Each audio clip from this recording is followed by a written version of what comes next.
our peer organizations around the country, but it's something that is definitely hitting home. And so we wanted to bring some experts together to bring various types of information that hopefully we can put to use and help grow our community here. With that being said, I want to say a few thank yous. We do have sponsors for this series.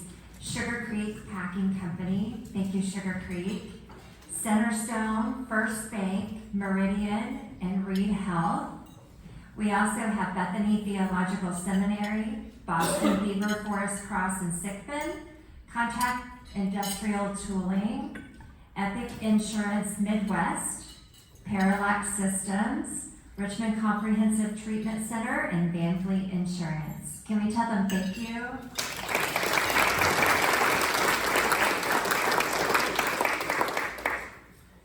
So as you can see from your agenda, we have a very robust lineup for you today with some great speakers. I want to start off by inviting Valerie Schaefer from the Economic Development Corporation to talk about the work that they're doing at the EDC and why this topic is important to them and where they're headed. So Valerie?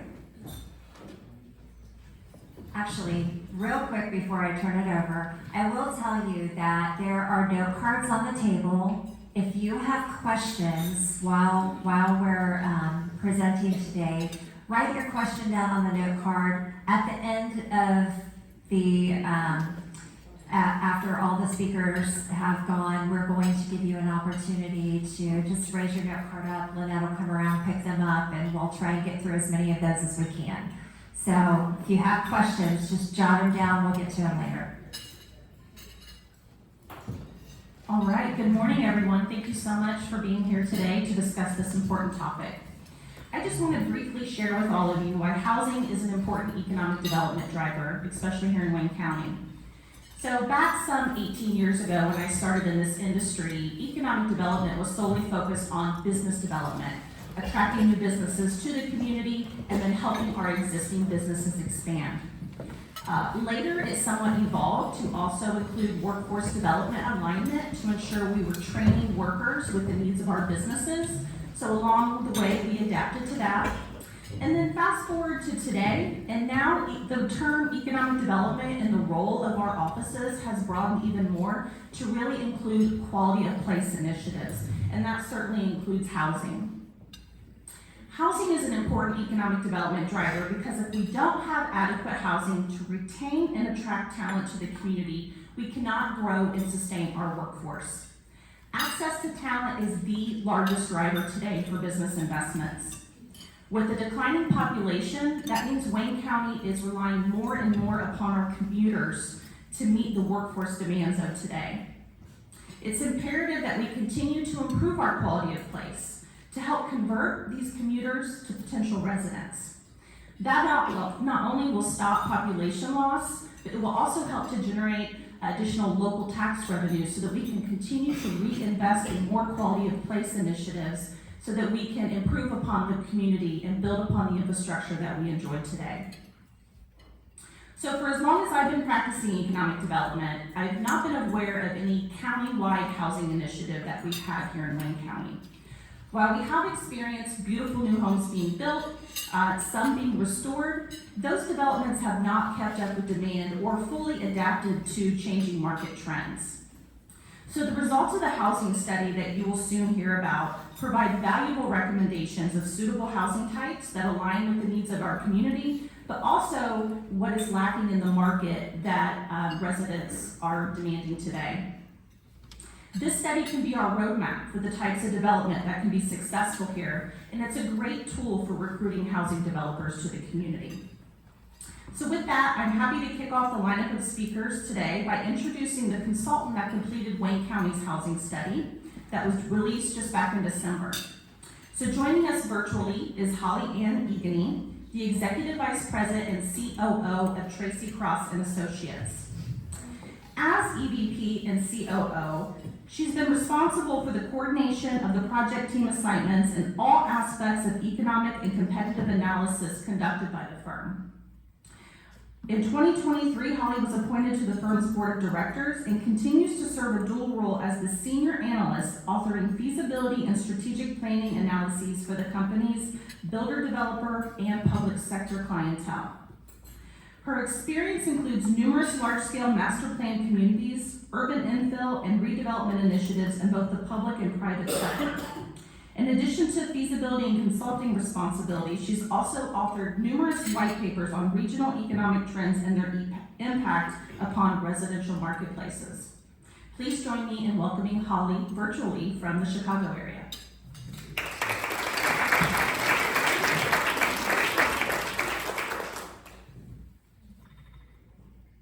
Holly, can you hear us?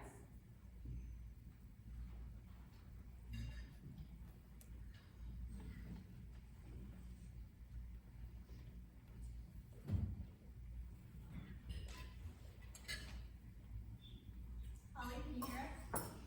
I can. Good morning. Can you hear me? Yes. Yes. Okay.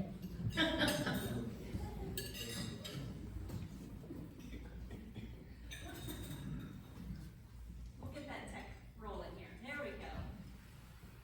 There we go.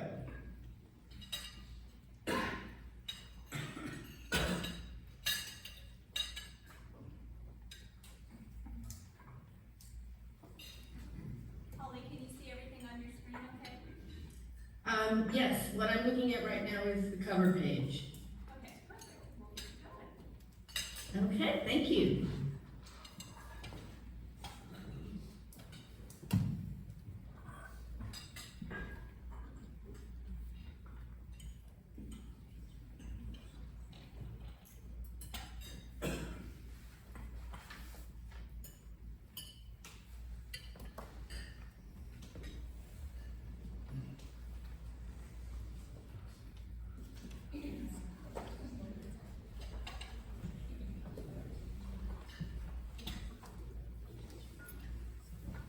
Holly, can you see the screen okay? The screen I can see, I'm at assignment goals and objectives. Are you ready for me to start speaking?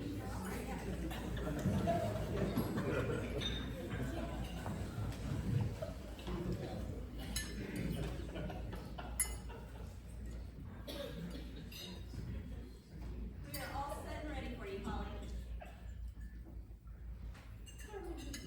Okay, well, good morning, everyone. Thank you so much for asking me to join you this morning. I appreciate the opportunity to speak with you.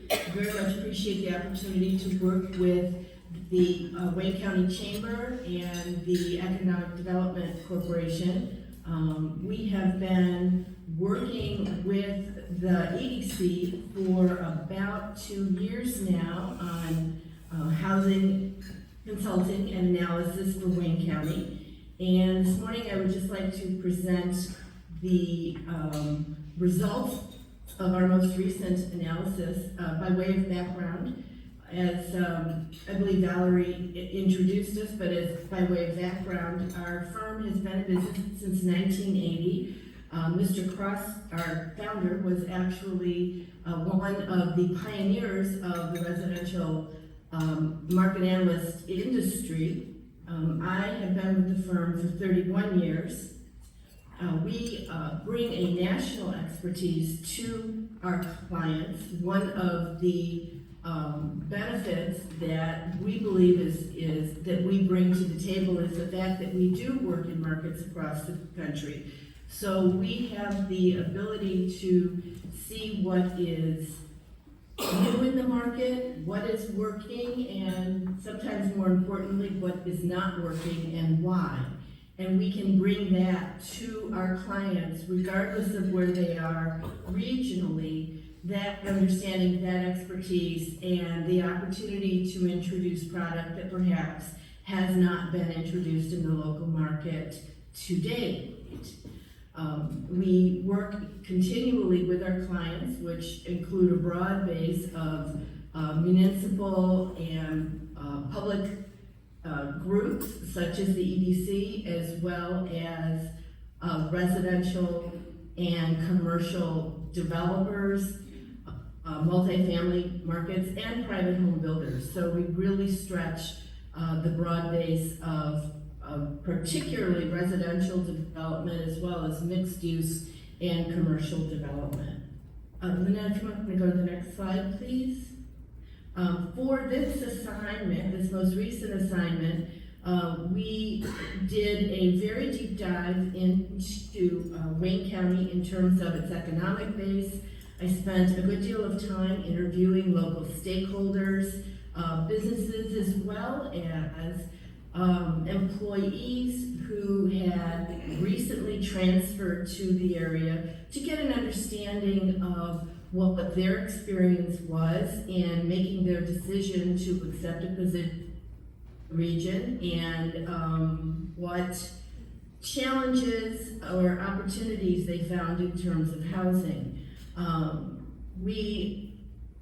As again, the goals were to focus on the entire county and opportunities throughout the county, both in city center areas as well as adjoining or possibly larger scale properties where large scale development could occur. The purpose is really twofold. It is to give the planning officials in each area a tool that from which they can assess proposals that come before them from builders and developers to make sure that it sort of aligns with the demand levels and affordability of their constituents or future constituents. It is also a tool, intended as a tool, for builders and developers to have an understanding of where the strongest elements of demand are and to then plan for housing products that can maximize that demand. That is our goal here, and to that end, we've also worked very diligently to provide very realistic and pragmatic strategies from not only a planning standpoint, but from a financial analysis as well. Lynette, if you could turn, please. To put things in perspective, I wanted to go back just a little bit and talk about the national housing shortage, which is getting a lot of press these days. And the reality, it is a real issue. As I have summarized here, during the 10-year period between 2012 and 2022, household formations totaled 15.6 million nationwide. Now, obviously, household formations as well as construction are very regional, but just trying to keep this sort of national perspective. During that 10-year period, there were 11.9 million housing units completed, 8.5 million in single family, 3.4 in multifamily, which would include attached for sale. Extending that pattern forward to mid-year 2024, the pace of household formations and the pace of housing construction, the gap has continued to widen. And today we are approaching 6.5 million units shortage of housing units across the country. If the current pattern of household formations and the slowing of housing construction were to continue, the reality is the gap will never close. And more to the point, if you look at just single family opportunities, the rate of housing starts today would have to triple just to keep up with demand and close the gap within a 6-year period. And that's not going to happen for a variety of reasons. So this is going to remain a singular impediment to growth, to regional economic growth, if something doesn't change. Now, there are clearly a number of factors that are contributing to the shortfall. First and foremost, beginning in the 2008, after the 2008 through 2010, some would extend to 2012, economic disruptions that we had.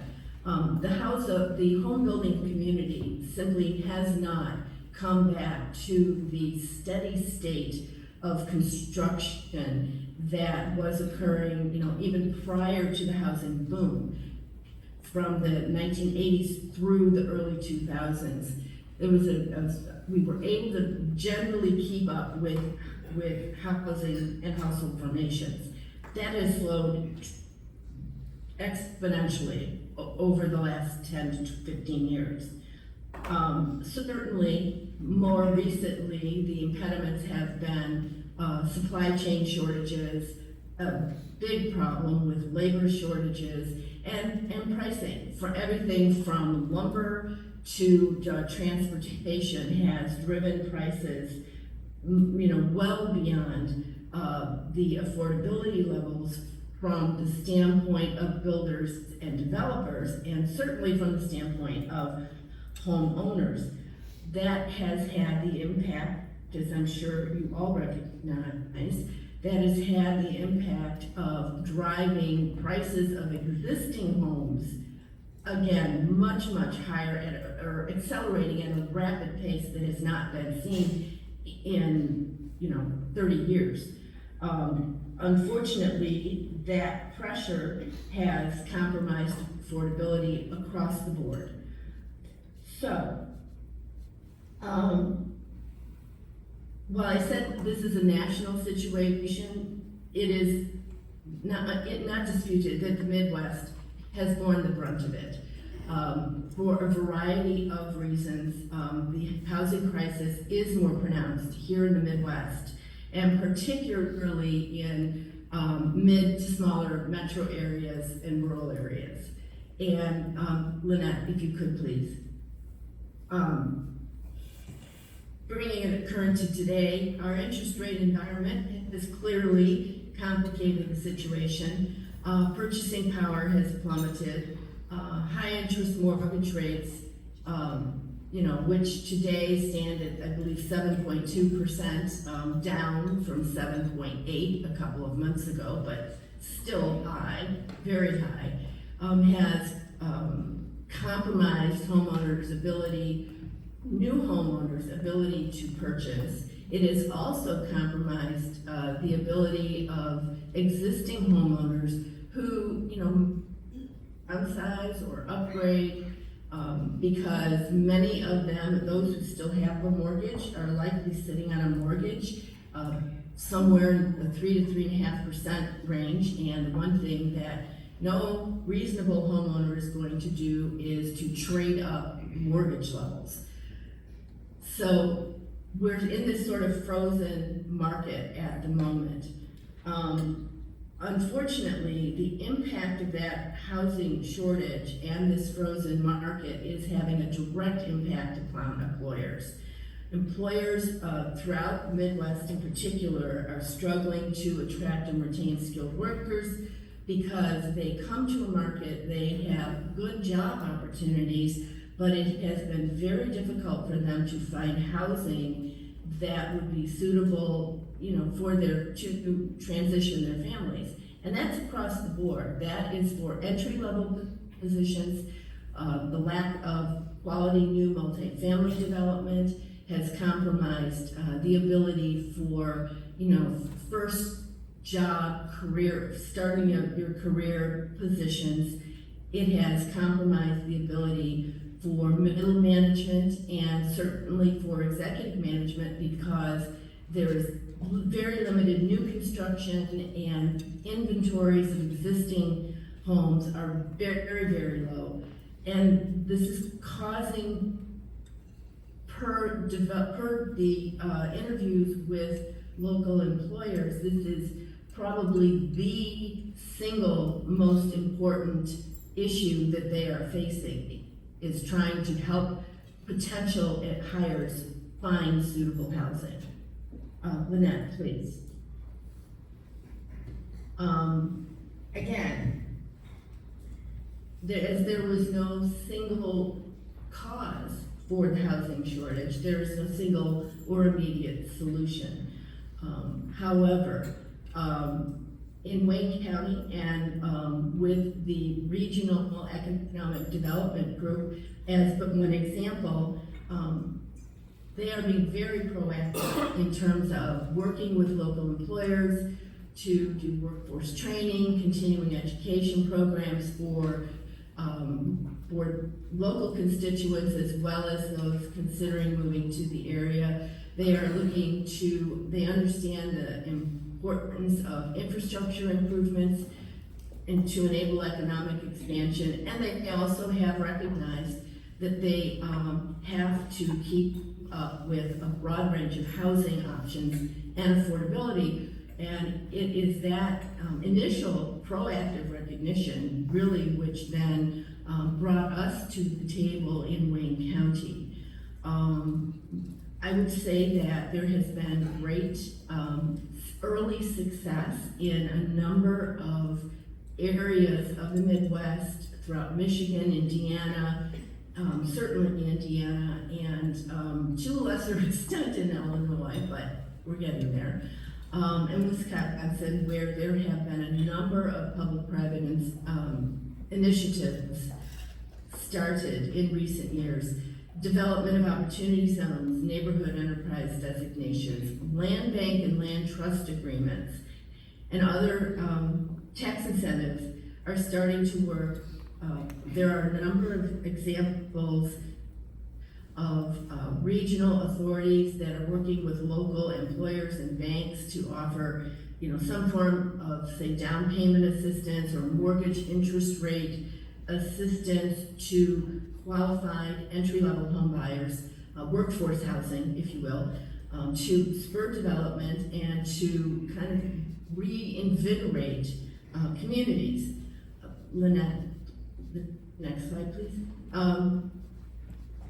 Here in Wayne County, as I'm sure you all know, local employers in the EDC have joined together, and they are in the process of investing nearly $421 million in expansion initiatives across your local industries.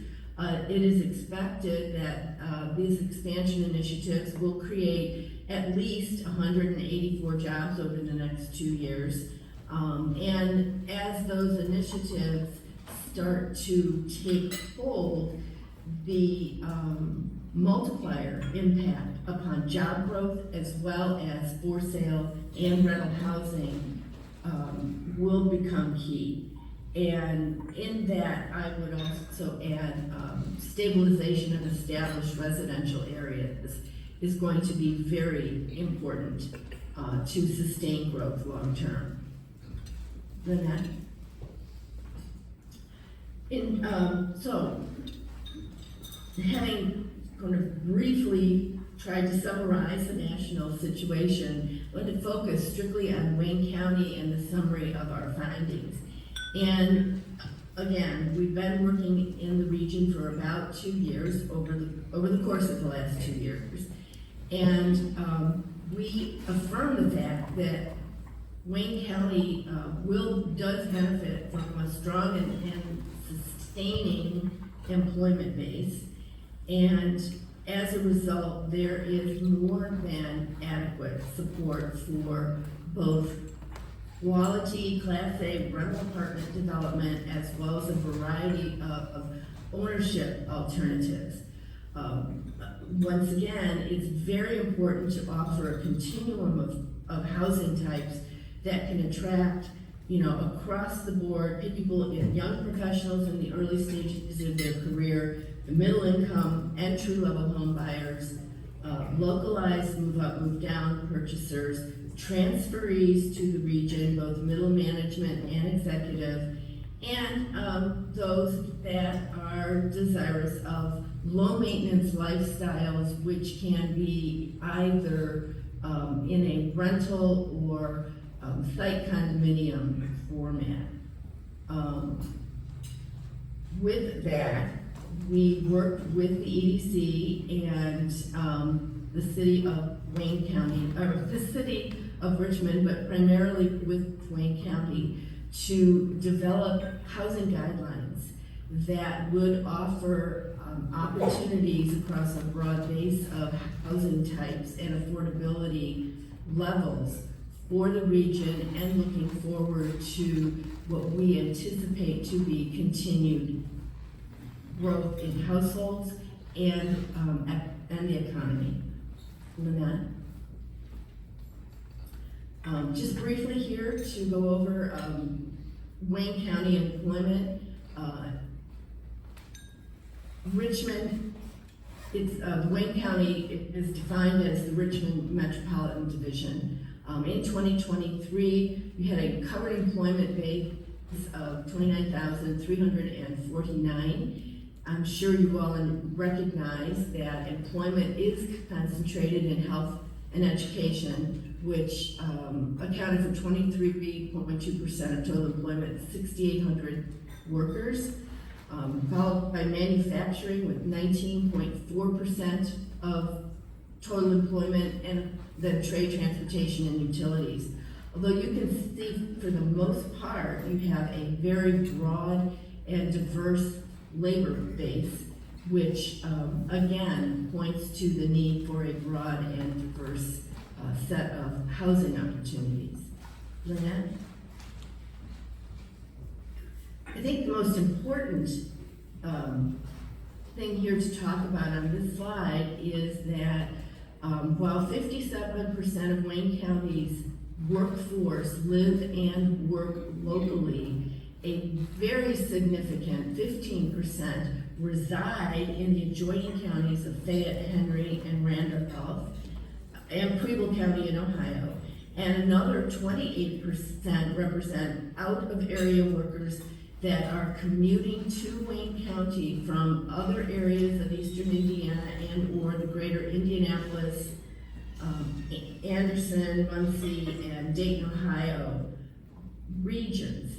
Now, the reason that we bring this up is certainly you want to maintain your focus on Wayne County's local workforce. However, as I said a few minutes ago, the housing shortage in the Midwest is exponentially tighter than in other areas. And areas such as Fayette, Henry, and Randolph particularly have also had a definitive lack of new housing development over the last 20 years. If you have 15 to 20% of your workforce commuting, that is a potential draw potential for people who would consider moving to Wayne County if housing were available. So you have, just from your local work, very strong base of potential new residents that you can draw from, over and above those who may be looking to transfer from other regions of the Midwest or the country, and or new household formations internal. Lynette? Again, and I apologize, apparently there was a problem in putting this slide together and we didn't recognize it. It's not lined up, pardon me for that. But the important thing in this slide to show is, again, to reinforce the lack of housing. In Wayne County, only 7.5% of total housing stock has been built in the last 24 years. And prior to, and added to that, only 8% has been built since 1990. So you can see that, while you have a large existing home base, much of that home base is now, 40 plus years of age, and will not satisfy the needs of particularly today's home buyers in terms of efficiencies, in terms of room layout and functionality, and that is why we're having an issue with attracting and retaining new employees. Lynette? Looking again here, you can see again, single-family development over the last, from 2000 to 2010, you had the strongest building period in the last 2 decades, and that was at 103 units a year. However, you know, as of 2023, those numbers had dropped. After 2010 and through 2023, those numbers had dropped to an average of about 35 units a year, which is absolutely not strong enough to sustain growth. On the multifamily side, the gap is even worse. Literally, you have absorbed less than, 19 units through 2000 and 2010, and over the 23-year period, the average is closer to 14. Again, that is just simply not a pattern of development that can sustain growth. And if you can't sustain household formations, that's going to have a domino effect upon local economies. Lynette?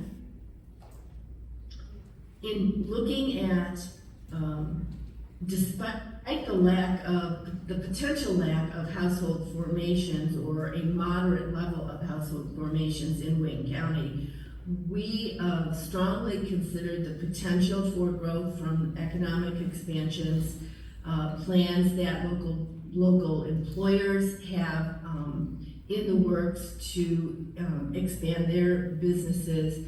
We also looked at the need for replacement demand, replacement demand,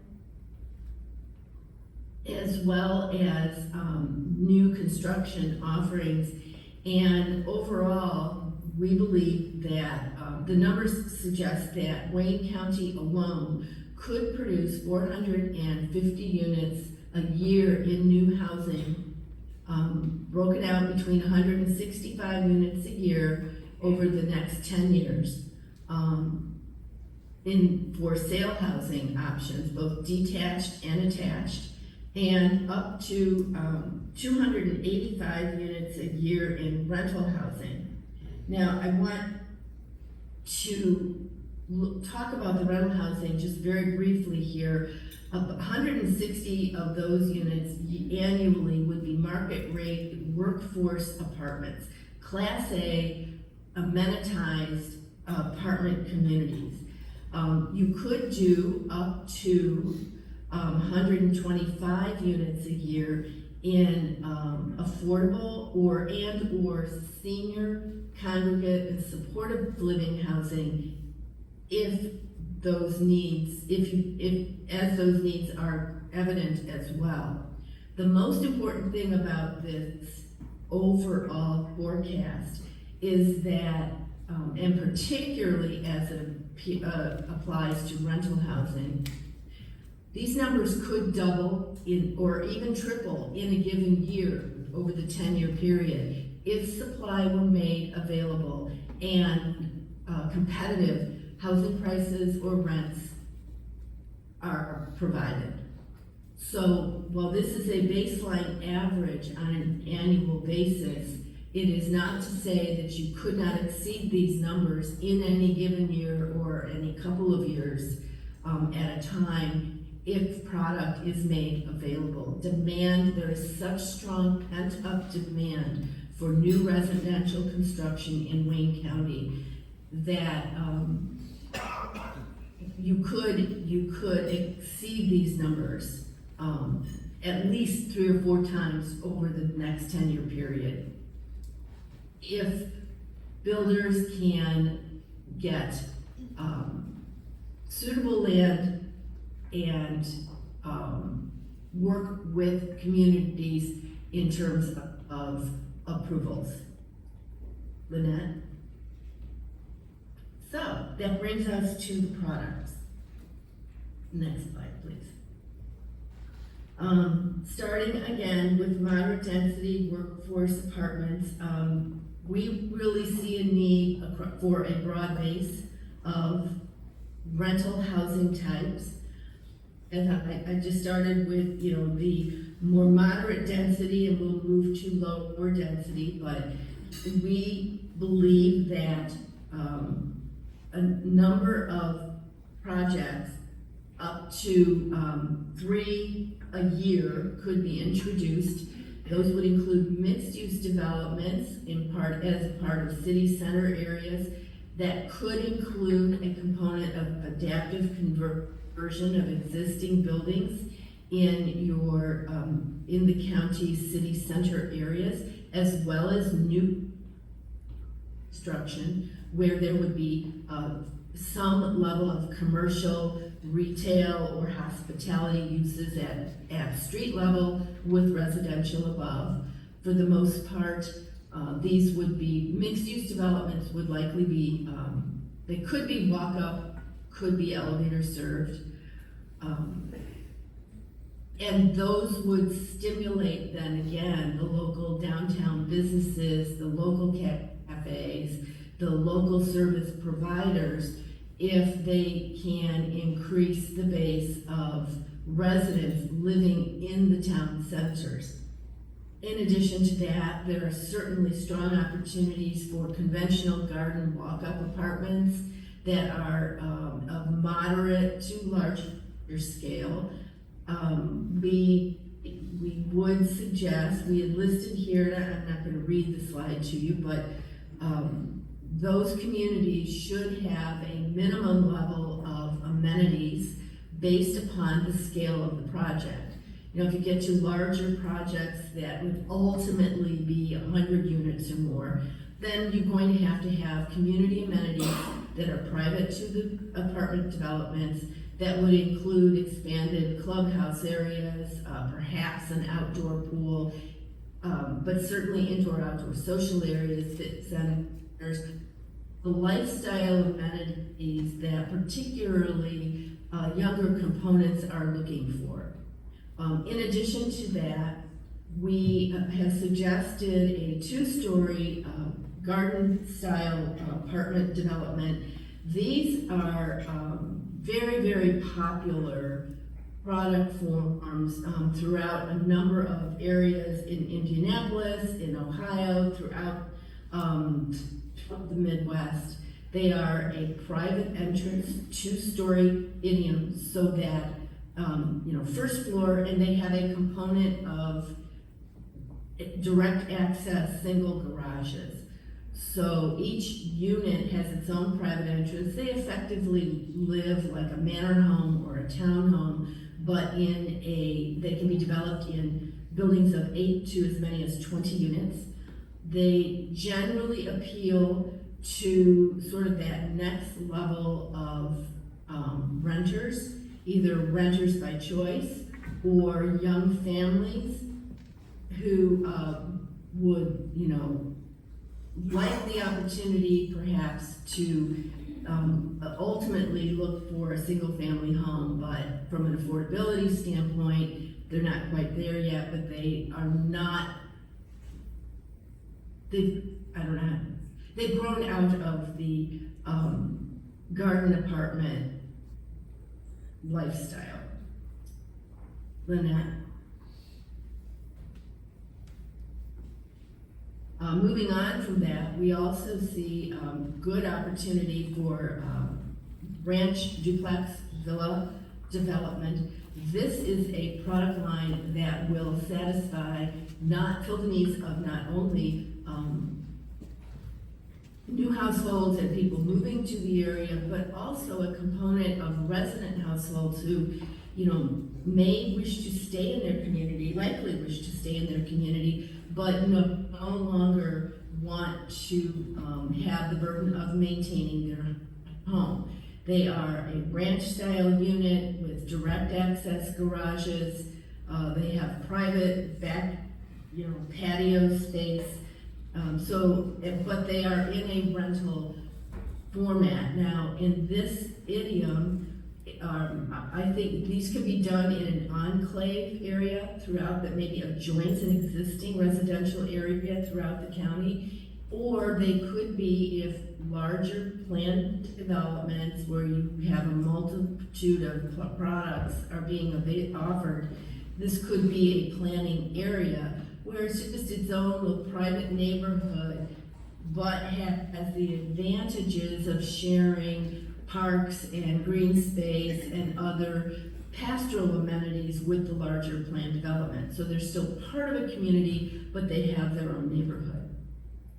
Lastly, on the rental side, I'm sure many of you have read or heard a lot about the single-family rental sector of housing that has really become a very strong component lately. And we do see opportunity for this housing form as well. This includes both ranch style as well as two-story detached single-family homes, typically on smaller lots.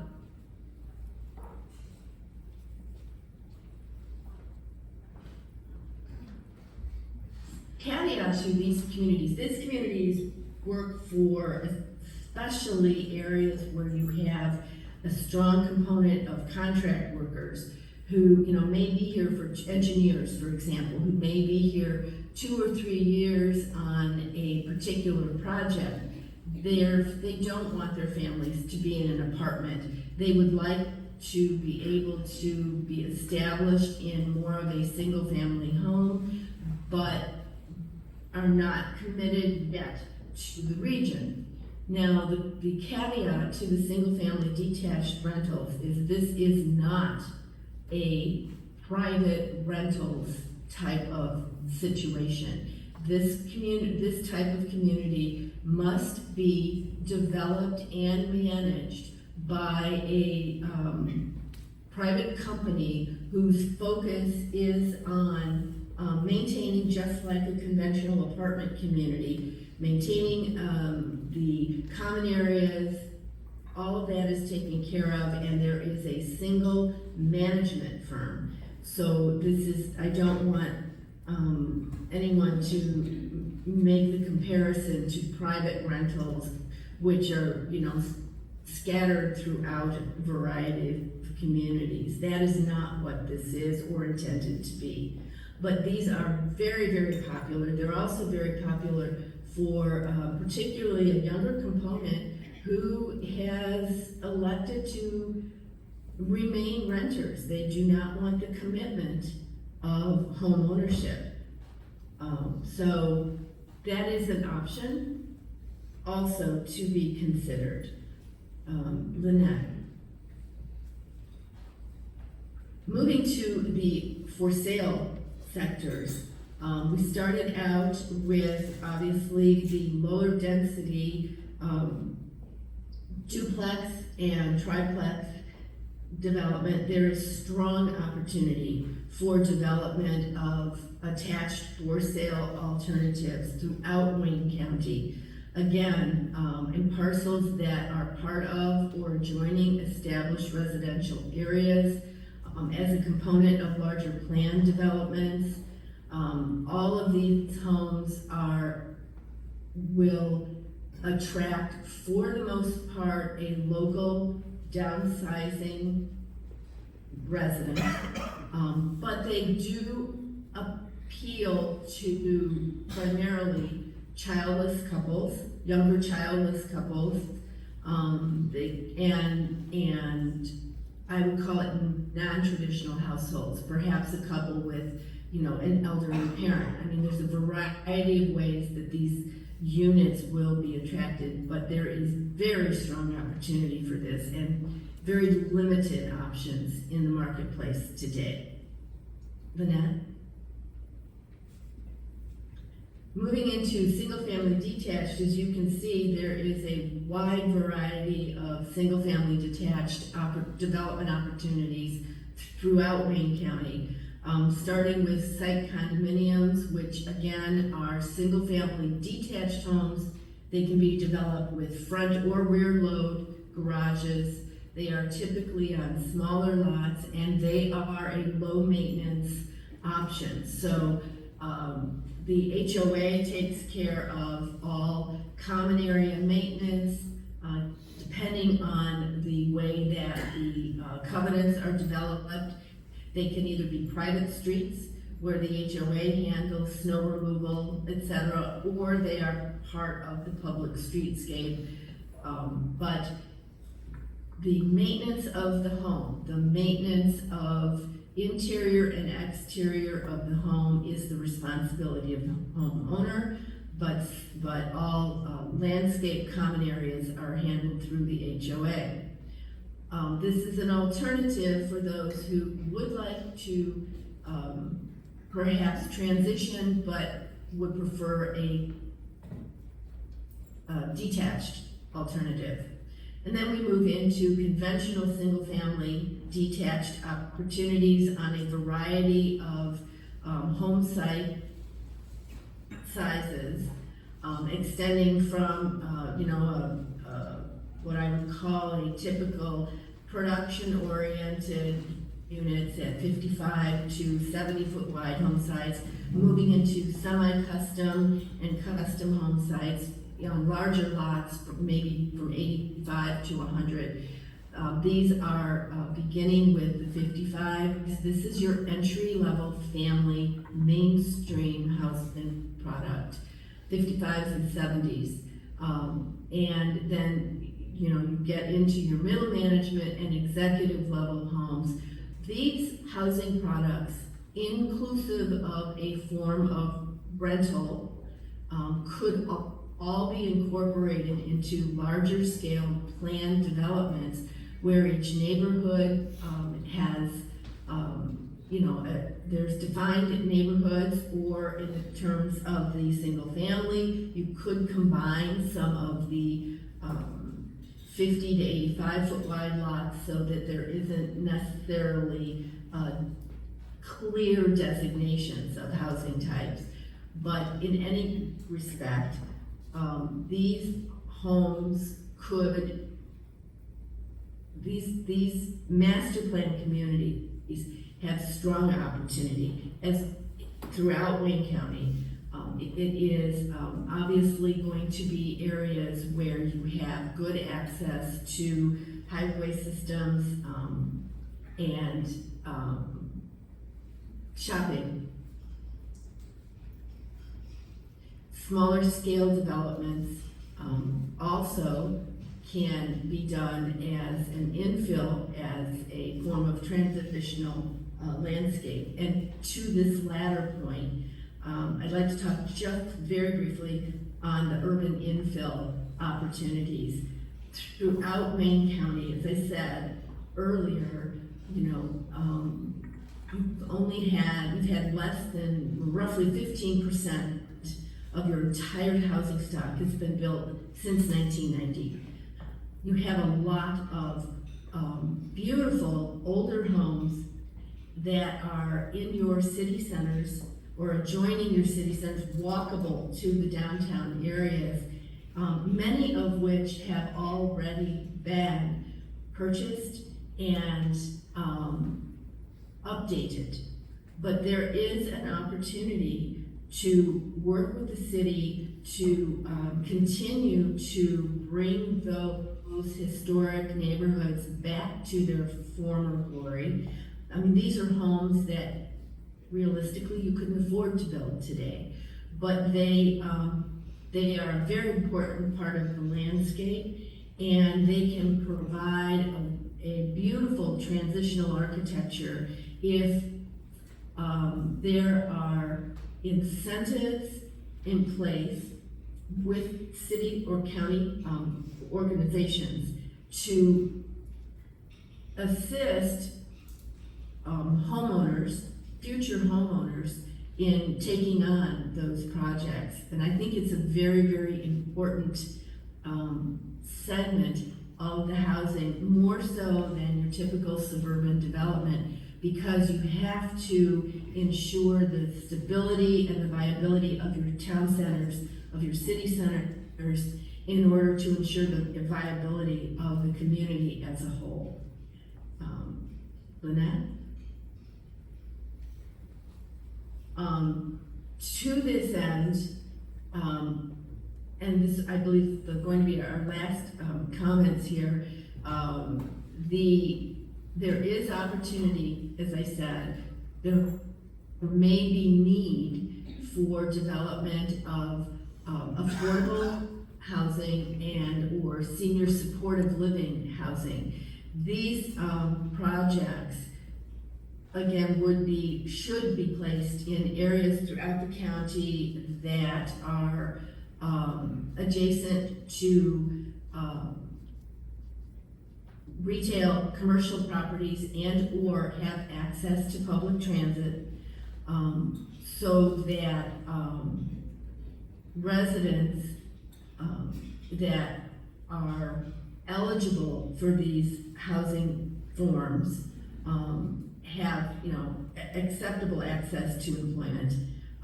This area, again, is a housing form that is significantly undersupplied in Wayne County.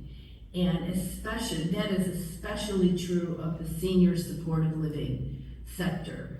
And I think that this is something that really cannot be done without some form of tax incentives, be they county or state grants or loans. But it is an area of housing that I feel is very undersupplied today, and certainly with just matriculation of existing households is going to become a stronger and stronger need throughout Wayne County, and should be considered today so that you can meet that need going forward. Lynette?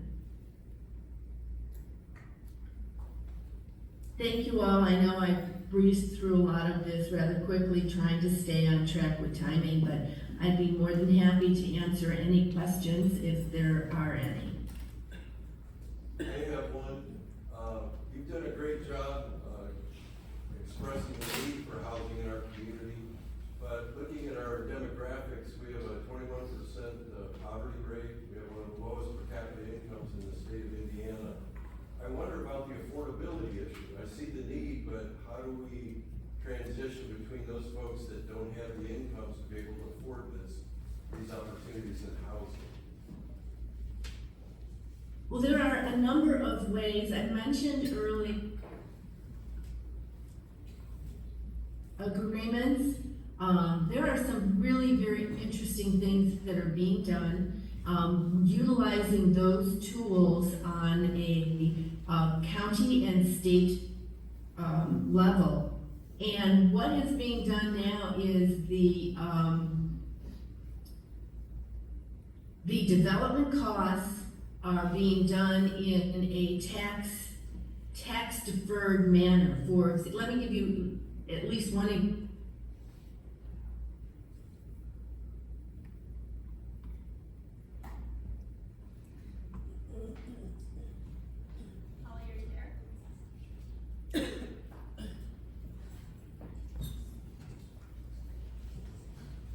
I think we're having some tech issues, but Holly has covered a lot of the data, and a couple of our other speakers will address that Sunbeam. further. So I think. Hello, can you hear me? There we go. I think we're having some internet struggles over here now with connection. Oh, okay. Well, I was saying that the land bank is going to own the land, and the resident would get either down payment assistance and or a special mortgage interest rate done in partnership with the local banks, and the resident would then be responsible for maintenance of the home, for the mortgage and the taxes on the structure itself. They pay a fee to the land bank, land trust, that handles the taxes that would be due on the land. but they are gaining equity in that program all the time they are living there. So when the home is resold, the fact that it is owned by the land is owned by the land trust guarantees the affordability going forward for the next level. And the first residents will then have built equity in their unit that they can then transition as they move forward in their affordability levels. Now that's on the for sale side. You can do some of the very same kinds of programs with rental, but I think on the for sale side, we have seen a lot more success. There's also been some, I think, innovative projects. There's a community here in the Chicago region that decided to go in and tear down homes that really they've been abandoned, they were just sort of standing there. They tear down, cleared it, and the city became their own builder. And they built the homes. Obviously, they had taken over eminent domain on the land. They built the homes, and then they qualified home buyers, again, with down payment assistance and or mortgage assistance in cooperation with local banks, and they became their own builder and developer, and it has been wildly successful in turning around that particular community. Holly, thank you so much for joining us today. We are going to share your slides out with the attendees who were here, but we would love to thank you for being with us today. We get a round of applause for.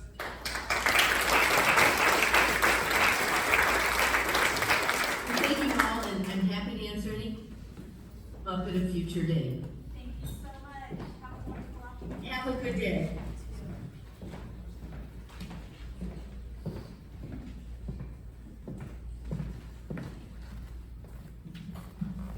Good morning. The challenge of being third on a long list of very talented and smart people, or there occasionally people are going to be talking about the things that you were going to talk about in your presentation, but you have a PowerPoint that's already been put up there. So I will walk pretty quickly through the first few slides here and add a little color to some of this. My name is Chris Ham. I'm the Director of Economic Development of HWC Engineering. HWC is a company that does planning, economic development work, and engineering services all over the state of Indiana. Why I'm here today, I've been a practicing planner and economic development professional for 28 years, serving time actually working for the city of Noblesville, Howard County, and the city of Kokomo, and then with the private sector and communities all across the state of Indiana.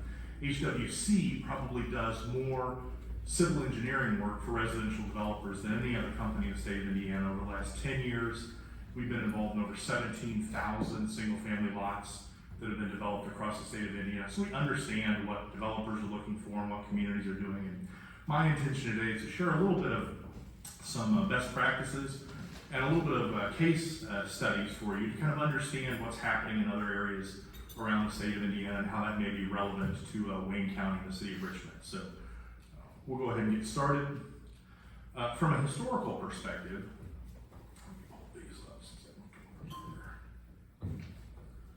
a bit of a historical perspective, and you got a lot of this from Holly in her presentation.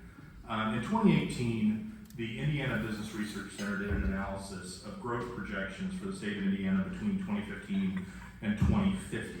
In that, they assessed that about 660,000 people would be moving into the state of Indiana, or the population would grow in the state of Indiana by that point.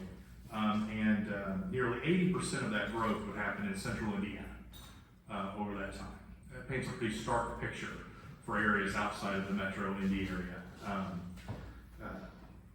Obviously, they're seeing the Hoosiers are getting older as they move forward, but of the 92 counties in the state of Indiana, they projected that 59 of those counties would lose population during that period.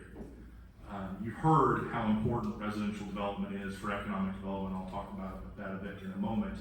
But this is a critical problem for the state. Yes, it's an issue across the country as well, but housing growth, population growth is essential for the state to continue to grow and expand as we move forward. As Holly had mentioned, part of that issue is that baby boomers and millennials are making up a much larger section of the house purchasing market today, and they don't want the stuff we've got. The vast majority, as you heard, of existing housing stocks based off a post-World War II four-family perspective. To give you some numbers, in 1950, 78% of households were married couples. Today, that number's 48%. In 1950, married couples with children represented 43% of the population. Now they represent 20% of the population. People are looking for a different product than we have today. I think that Holly had mentioned that. She'd also talked about this disparity between the top number being house sales and the bottom number being homes constructed. And you'll notice that, in 1990, when we went through a little bit of an economic blip, you began to see a bit of a divergence from that line. In 2000, you began to see a little bit of a divergence from the line. And then 2007, 2008, 2009, these lines became drastically separated. And that gap is the problem. And the problem isn't so much that there aren't home builders to build homes. In this period of time, developers stopped developing lots during that period. And that process has never ramped back up across the state of Indiana, across the country. So where there are home builders that would build a house if a lot was sitting there aren't lots for them to build on. And that's become a big problem as part of this conversation. And then, of course, there was the pandemic, which forced us all into our homes for a period of time to look around and go, wow, I'm not entirely sure this is where I want to live anymore. I don't have a home office to get away from the kids when I've got to be on meetings, and all of a sudden I'm telecommuting to work now, which is never going to completely go away as we move forward. And I need a certain house and layout that I don't have today. So they're looking for new, modern products that, again, the housing base doesn't have necessarily within the market today. So why is all of this important? And this is important because, and I believe the state of Indiana has acknowledged this through their regional cities programs and their READY programs, that they stated in the regional cities program that the single biggest threat to economic development in the state of Indiana is population stagnation. We don't have enough people for the jobs that are here today. How are we going to attract more jobs here if we don't have the people to work there? And you can see these announcements that are being made all across the state of Indiana, right here in Wayne County. And the question is, where's the workforce going to come from? 3,000 more people are going to be commuting into Kokomo, Indiana, 2 battery plants. Where does that workforce come from? Because they don't live there now, necessarily. Because it's not like Stellantis is shedding staff. So this has become an issue broadly that we have to grow the population of the state of Indiana, which is really the primary focus of why the READY program, which I'm sure many of you have heard of, was created in the first place, was to build quality of place investments and help expand population growth inside the state of Indiana. And as Valerie had mentioned, there's a symbiotic relationship between residential development, traditional economic development, and community development. It used to be, as she said, it was about bricks and mortar. How can we build buildings and roads and get factories to come into our communities? Well, when the state of Indiana instituted property tax caps, that significantly shifted the nature of the way we think about economic development. Yes, it's important to have jobs in your community, but increasingly it's becoming more important where a person lives versus where they work. Because as property taxes, and sales taxes, and income tax become a larger part, sales and income tax become a larger part of the economic equation of how communities sustain themselves, where they bring that money home to is probably more important than where they're actually working at in that scenario. But you've got to find balance. As with everything in life, it's all about balance. So you need job growth, steady job growth in your community, but you also want these people living here. And you've got thousands of people commuting into this community every day who, I think, if they had the right opportunities to be here, would choose to live closer to where they work. But the issue becomes housing market, housing product, and many of the things that were discussed already. So the housing impacts on local and economic development are a series of things. Obviously, there's retention. With retaining people, that you need people to move into homes and have homes for people to move out of and into.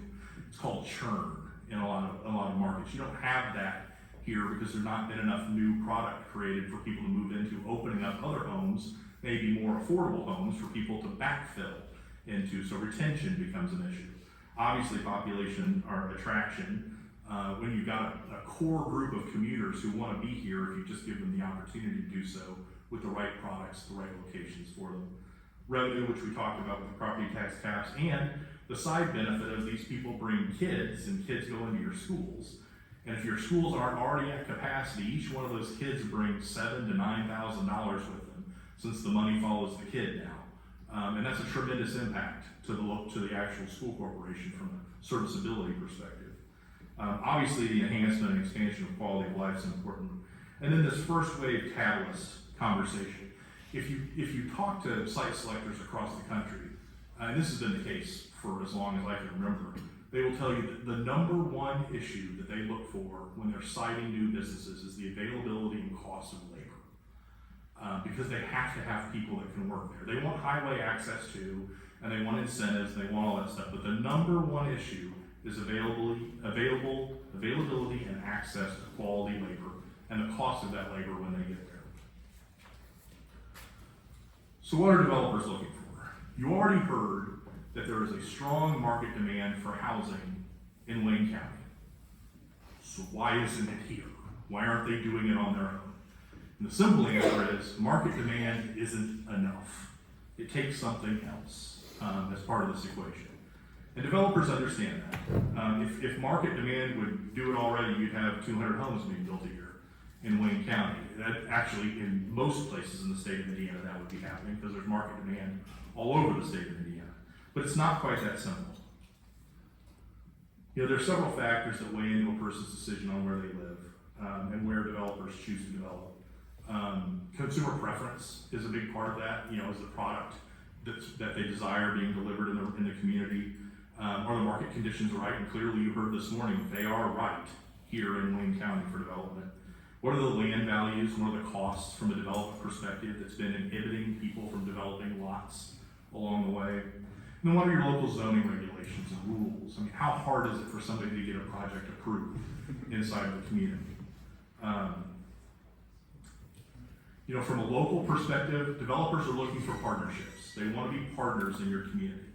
Good developers, at least, are looking for partnerships. They understand there's a need here. They want to deliver, you know, what the community needs to be able to survive. They want to make money along the way. Don't get me wrong. I'm not telling you developers aren't out there to make money. But the best ones of them out there aren't just there to make money. They're truly there to build communities as part of this conversation, to help grow the economies of the places that they go. So they're looking for communities that have a clear, predictable, concise plan, that know what they want so that they can be a piece of the puzzle that's moving forward. So comp plans and strategic plans and redevelopment plans in your community, the work that you've done, you know, through READY and establishing those conversations for the region. All of this begins to establish the vision which they want to be part of, but also helps them understand what the neighbor next to them might be doing down the road so that they know that their investment is secure as part of that process. They want a quantifiable market and financial availability. You just heard today, you've got that. You can hand that market analysis to anybody and they go, yeah, it clearly looks like we can be successful and build homes and sell them here in your community. They want the political fortitude of the community to push forward. And this is challenging in some areas. It's one thing to have a plan. It's another thing to deliver the plan and do the hard work that's necessary to deliver the plan. I've worked in communities all across the state of Indiana. I grew up in Noblesville, Indiana, and believe it or not, Noblesville being one of the biggest, fastest growing communities in the state hasn't always been that way. When I started working there in the mid-90s, it was about a 50-50 split of people that wanted growth and development, and the others wanted to dig a moat around the community and never let anybody else into the community. In fact, I had a conversation with a gentleman in a neighborhood there. It's all fired up. The road was being built to support new development.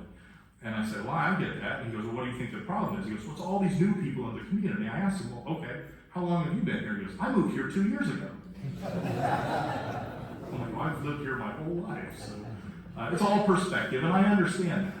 But growing the population base of the community is critically important for long-term sustainability. I had a mentor of mine once tell me that treading water is drowning, you just don't know it yet. And, really, there are only two types of communities anymore.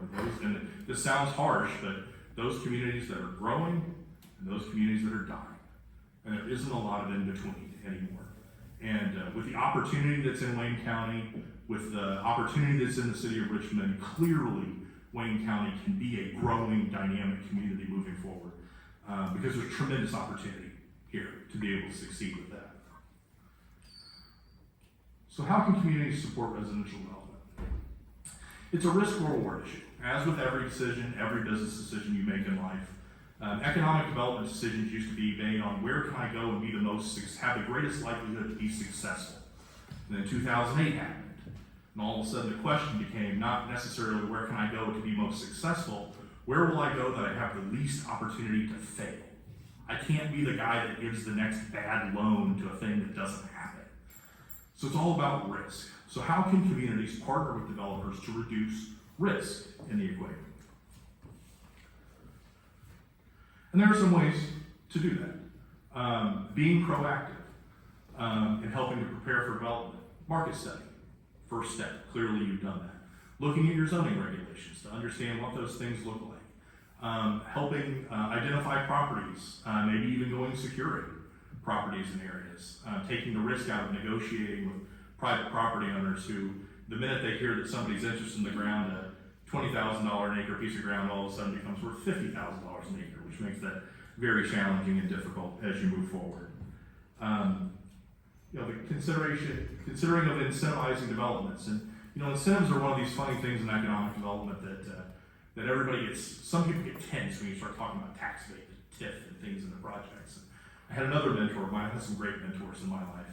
That we were looking at a project around an interchange in Noblesville, which, by the way, is where Hamilton Town Center Mall sits today.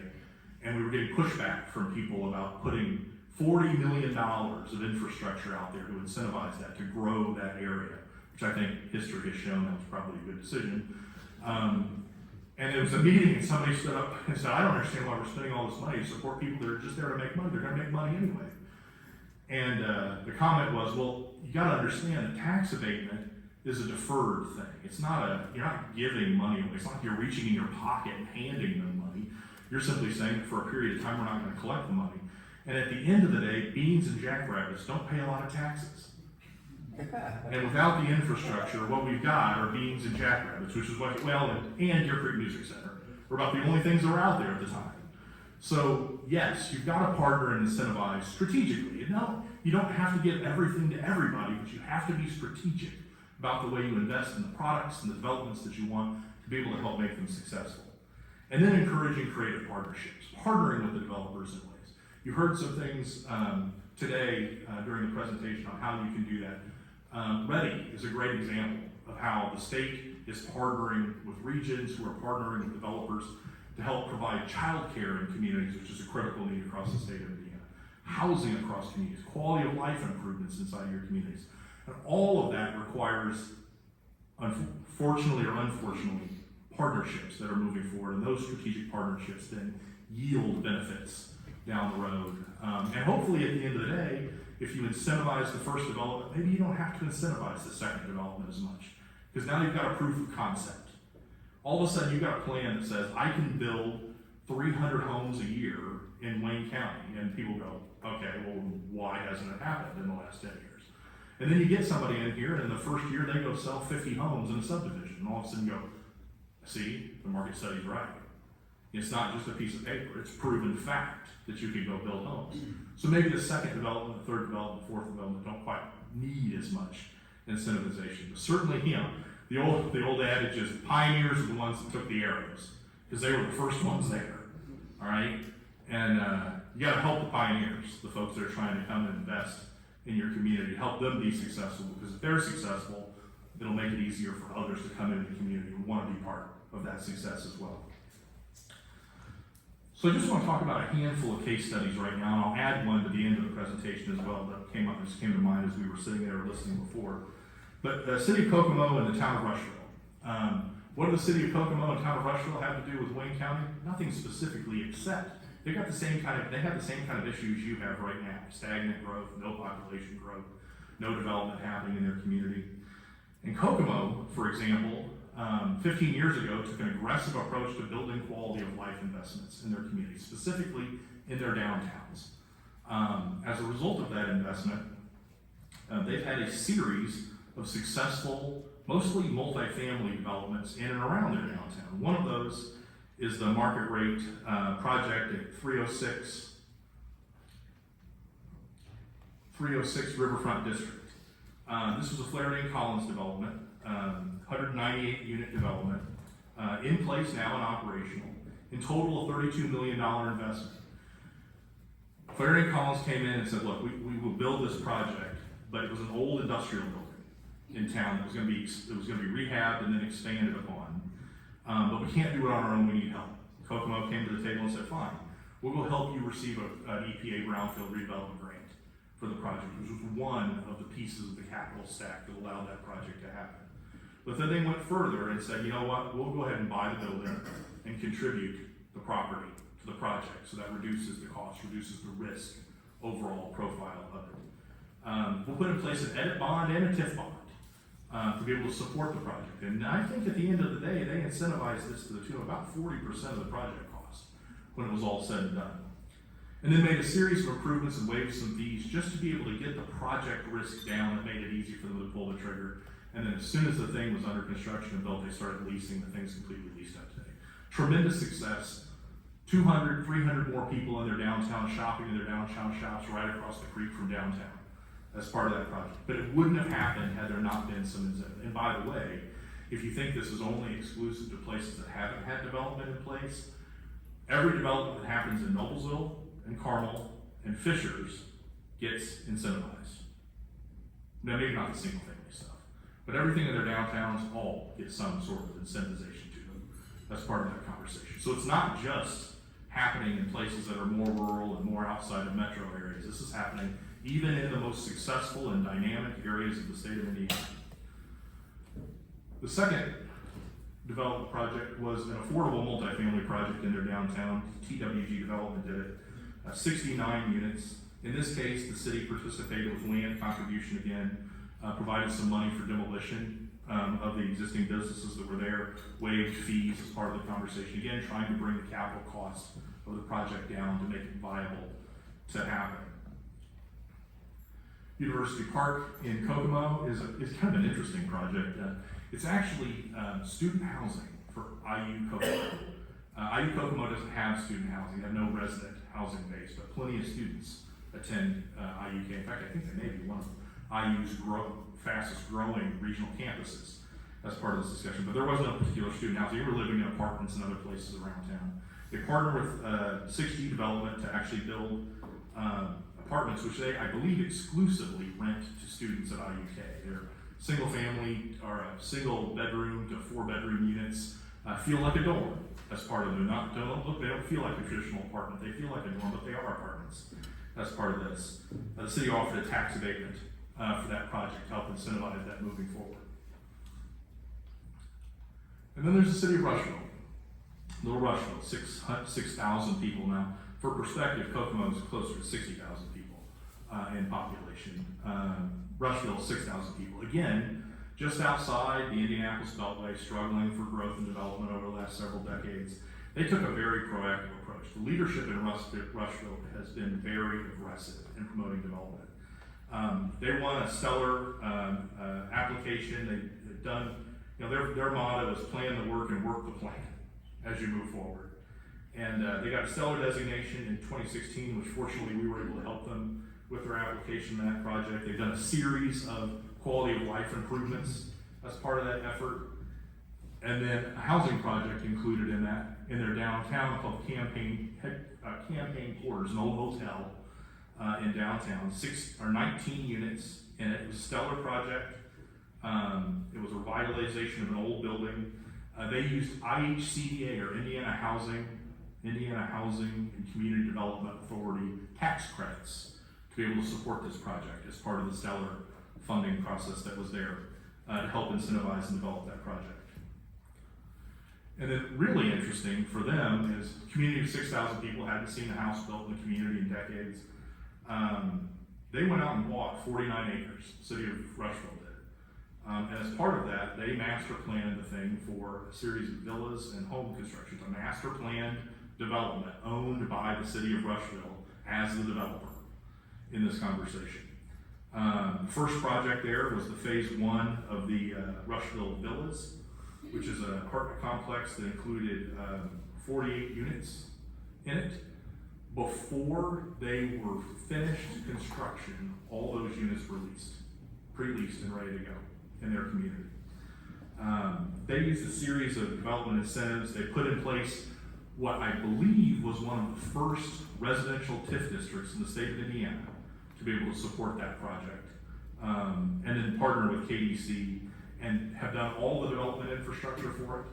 All the roads, streets, utilities have all been developed by the city as part of this project. And using, they actually used some TIF money from the residential TIF to be able to support that. And then the second part of that development is a Joiner Homes project, patio homes and custom homes in there. First phase is 31 homes, still on at 49 units. Again, residential TIF being the primary funding source for that, developing the infrastructure, supporting it. I believe they've sold 10 homes in there now, and they're getting ready to start the construction on the second phase of that project to fill it out. And as part of READY, they're actually proposing a READY 2 project to go look at the next development adjacent to this project because they've been successful in actually finding the market to be able to support that.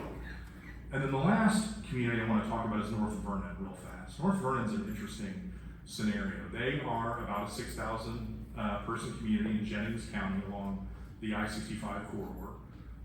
Close to Seymour, close to Columbus, but kind of tucked away off the interstate a little bit. They had been experiencing the same issue.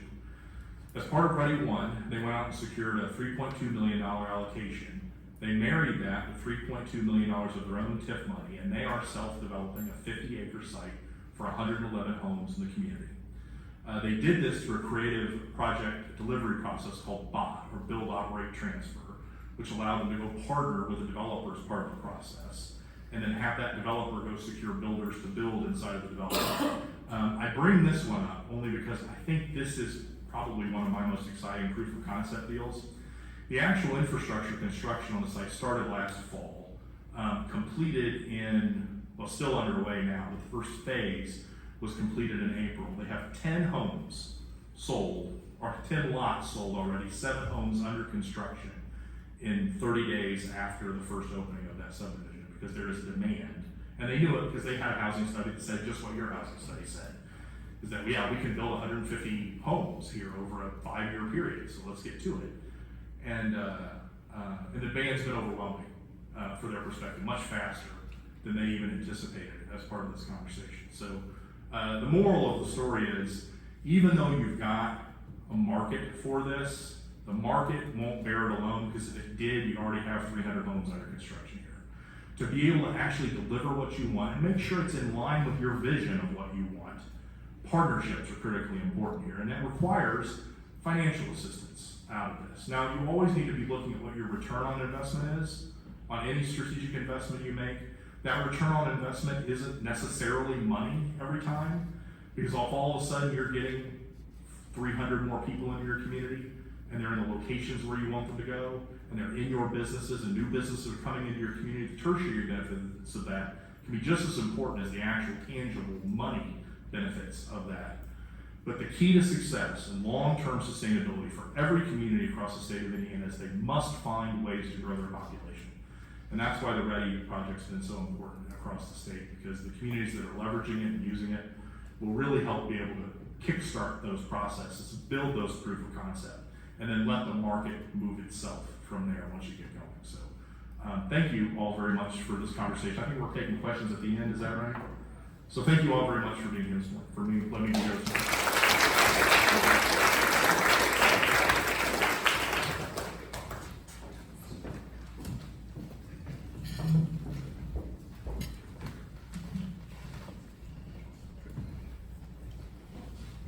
Thank you, Chris. I can just about get up here and say what he said, but I'll try to go through a little bit of different slides. I'm Tracy Robinson with Better Homes and Gardens. I've been in the real estate business for about 28 years. I'm an associate broker and sales manager at Better Homes, and so have had the opportunity to always live in this community and sell real estate in this community. So I thought I would go through some of the boots on the ground facts that we have. So I'm going to kind of move through the slides kind of quickly, just to kind of move ourselves through the morning a little bit here, if I can get this to work. There we go. Okay. So kind of what I wanted to share is who's buying and what are they buying. So this slide here kind of shows us that the millennials and the boomers are who are selling and buying. We've got millennials who are buying and the boomers are selling for multiple reasons. We'll get to that a little bit later, but those are our two big areas of who's buying and selling. I'm going to skip through this for time. So the age of home buyers. The millennials are those that are that 34 to 43 years old, and then we move into the Gen Xers, or that 44 to 58, and then the young boomers, the 59 to 68. So you see those are our three big categories as to who's moving the real estate around. Household income, you can kind of see, this is household, this is not individuals. So you've got household incomes of who's buying ranging from that 85 to that 150 is the highest levels there. So you're figuring this is people that are making individually $45,000 to $60,000 individually as their individual income. Add that together, this is the range, which is good for who our employers are employing here. Some are lower, but they're also still buying houses. Craig will get into more of the home buying programs for first-time home buyers too. Adult compensation. Here, you can see from this graph, married couples are the highest of who's buying homes, but then the second highest home buyers are single females.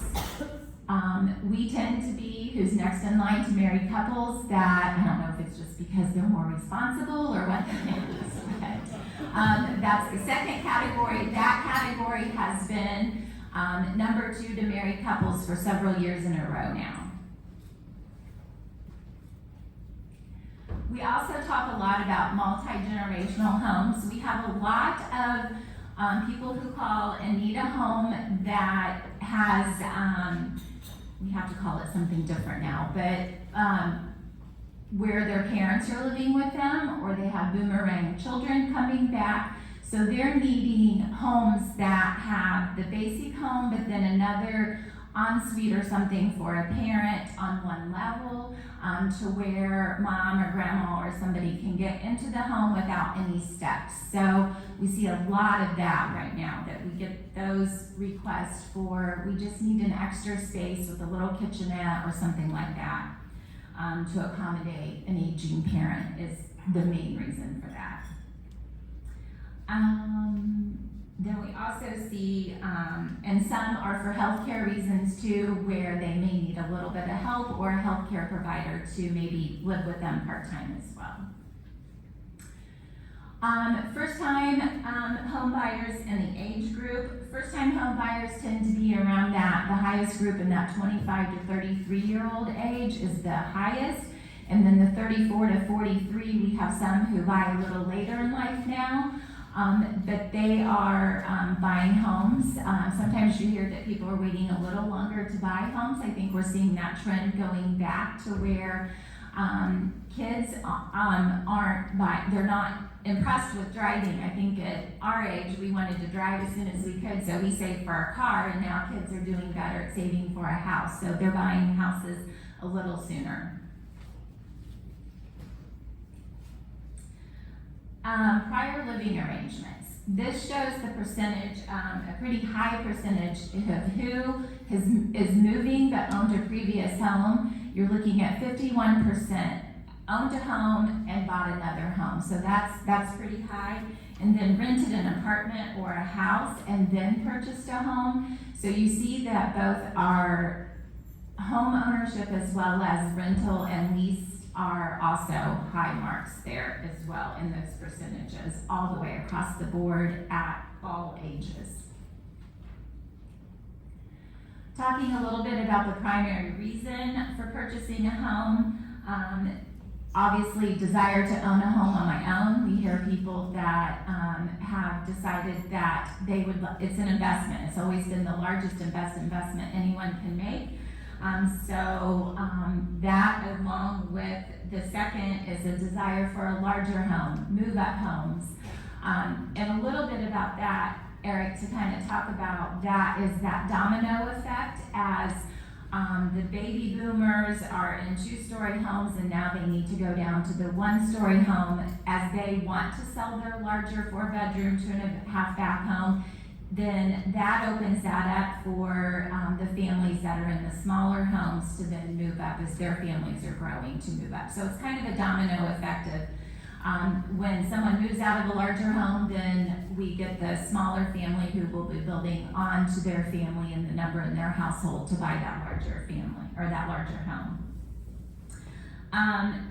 A saying we have in our business is life happens. People ask us all the time, or do people really move? And yes, life happens. We never know when life might happen, but a change in family situation is kind of the third reason on there as to what happens as to why people move.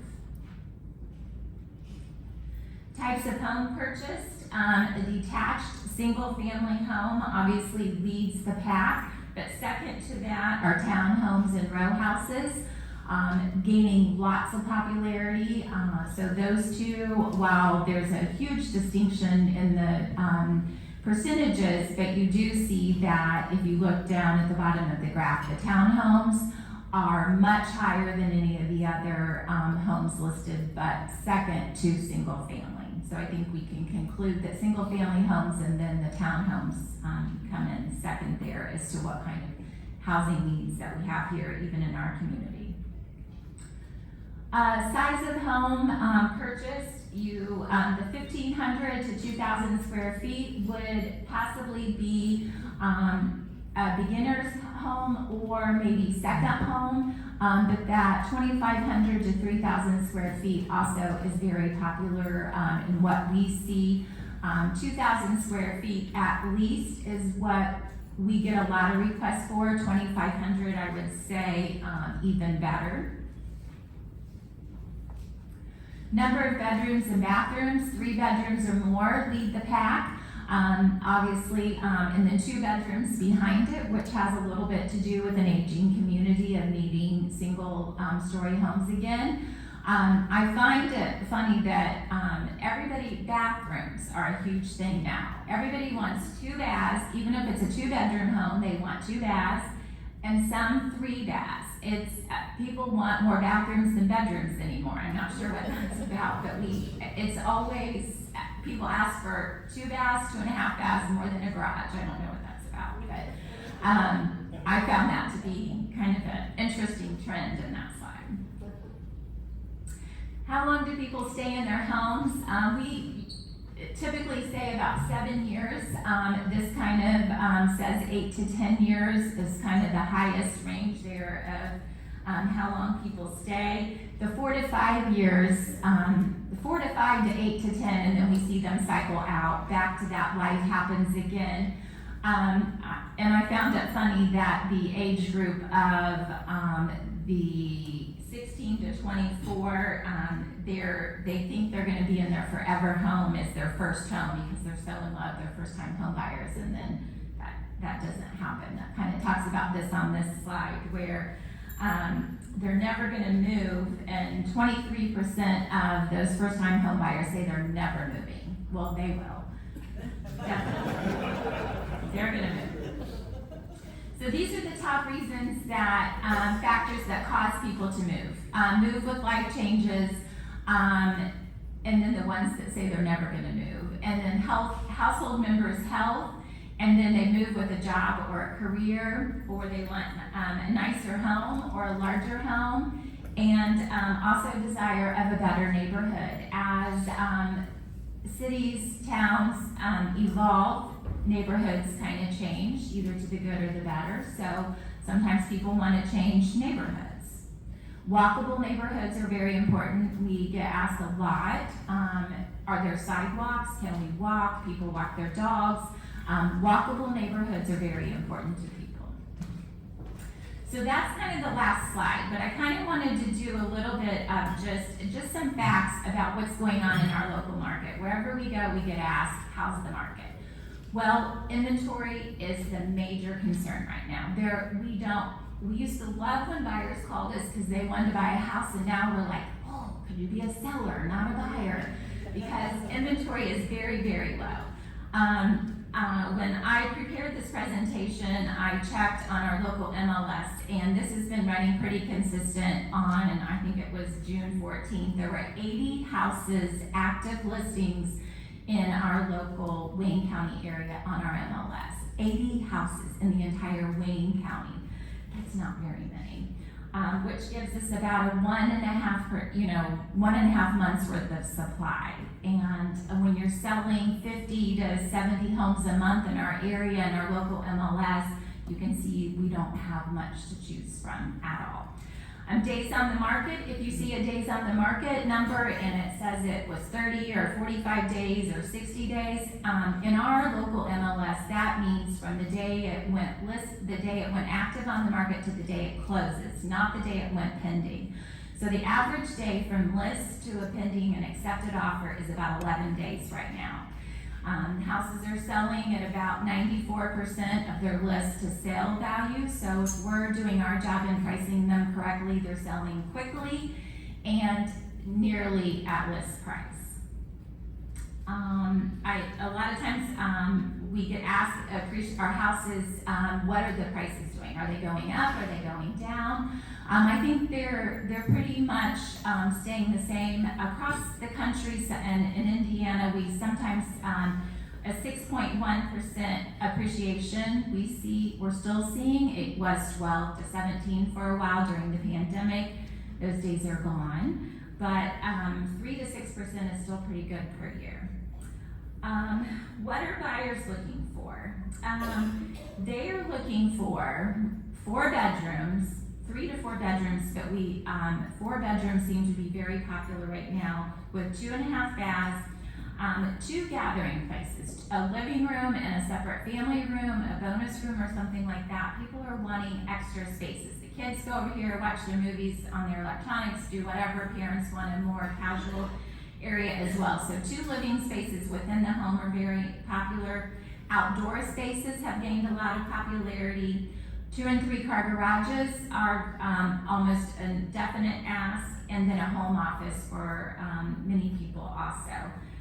Secondly, to the 4 bedroom, 2.5 bath homes would be 2 bedroom, 2 bath, 1 level stories. These people in these 4 bedrooms, as I mentioned before, are downsizing, and they want very nice amenities. They want upscale finishes, but they don't want any steps. They want to be able to go right in and have an easy care that way. Or if it's a 2-story home, they don't mind that as long as there's a main level bedroom. If they have a 2-story home and they're older and to the younger baby boomer age, they're going to want a main level bedroom.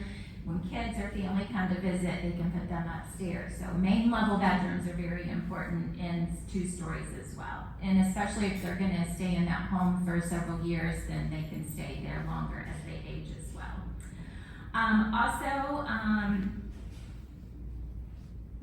When in regard to new construction, when somebody's building a new home, we need places for them to go. When it comes to the leasing market and the selling market with buying, we get calls, is there anything to lease? There's not. Is there something to buy? There's inventory so low, there's nothing to buy. Well, how about I lease for a year and I'll get used to the area? Well, there's not any of those either. So it's very tough right now to even put someone into a rental property. So the need, I think the moral to the story is the need is great. It appears that when you see so many for sale signs, keeping in mind that relative to how many buyers we have, it's very few that we have to choose from. And unfortunately, When employers are bringing new employees here and we don't have housing for them and the amenities here, they go elsewhere within a driving distance to work. So we need to do our best to keep them here and have inventory for them. So, thank you.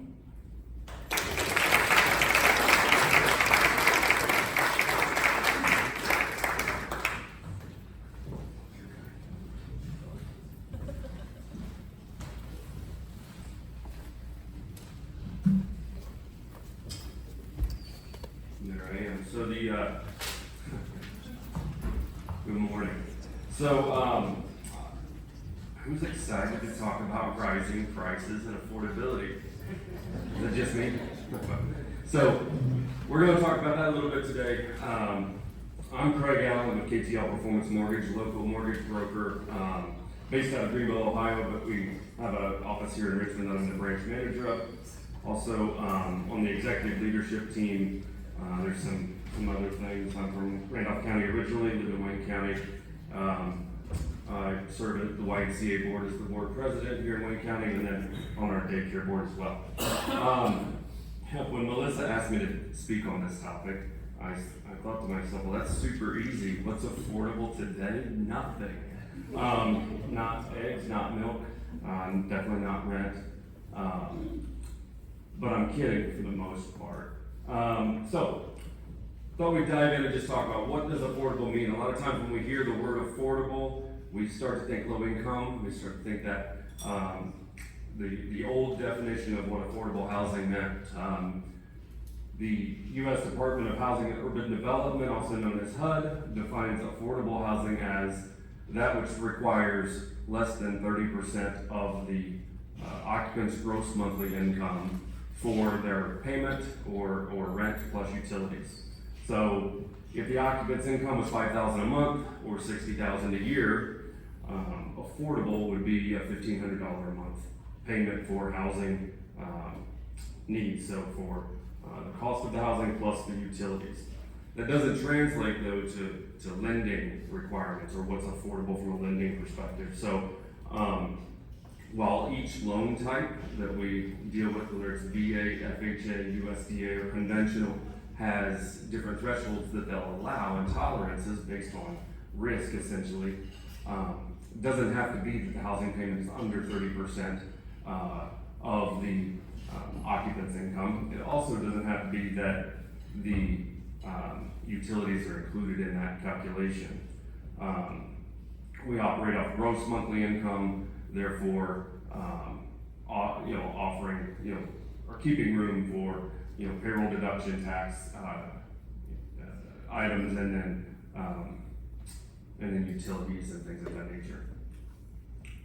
So I'm going to spend a little time at this slide and the challenge of being the number I am 4 or 5 is that there's going to be some repetitive stuff coming. So while I spend some time here, don't get antsy or worried that we're going to drag on too long. So the Wayne County area median income. So the MSA, based on census data, census tract information, says that between 80 and 120% area median income, that's considered moderate income for Wayne County, is household income at $64,881 to $97,320.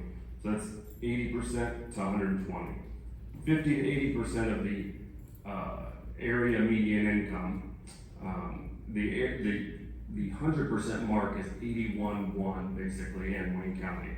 So 50 to 80% of that's $40,550 to $64,880, and very low income under 50% is $40,550 a year. So based on current lending guidelines, total qualifying income at the top of the 50 to 80%. So someone making $64,880 in borrower income, not household, but borrower, could qualify for a house payment up to $2,000. Okay, so they're going to allow, for a well-qualified buyer, they're going to allow a debt-to-income ratio a bit higher than that 30% range, which goes to the ability for someone, $64,000. So you're talking mid-level management, nursing. I'm going to refer to nursing often because my wife is a RN and then now a nurse practitioner, so I kind of go that route when I describe when I pick up a profession.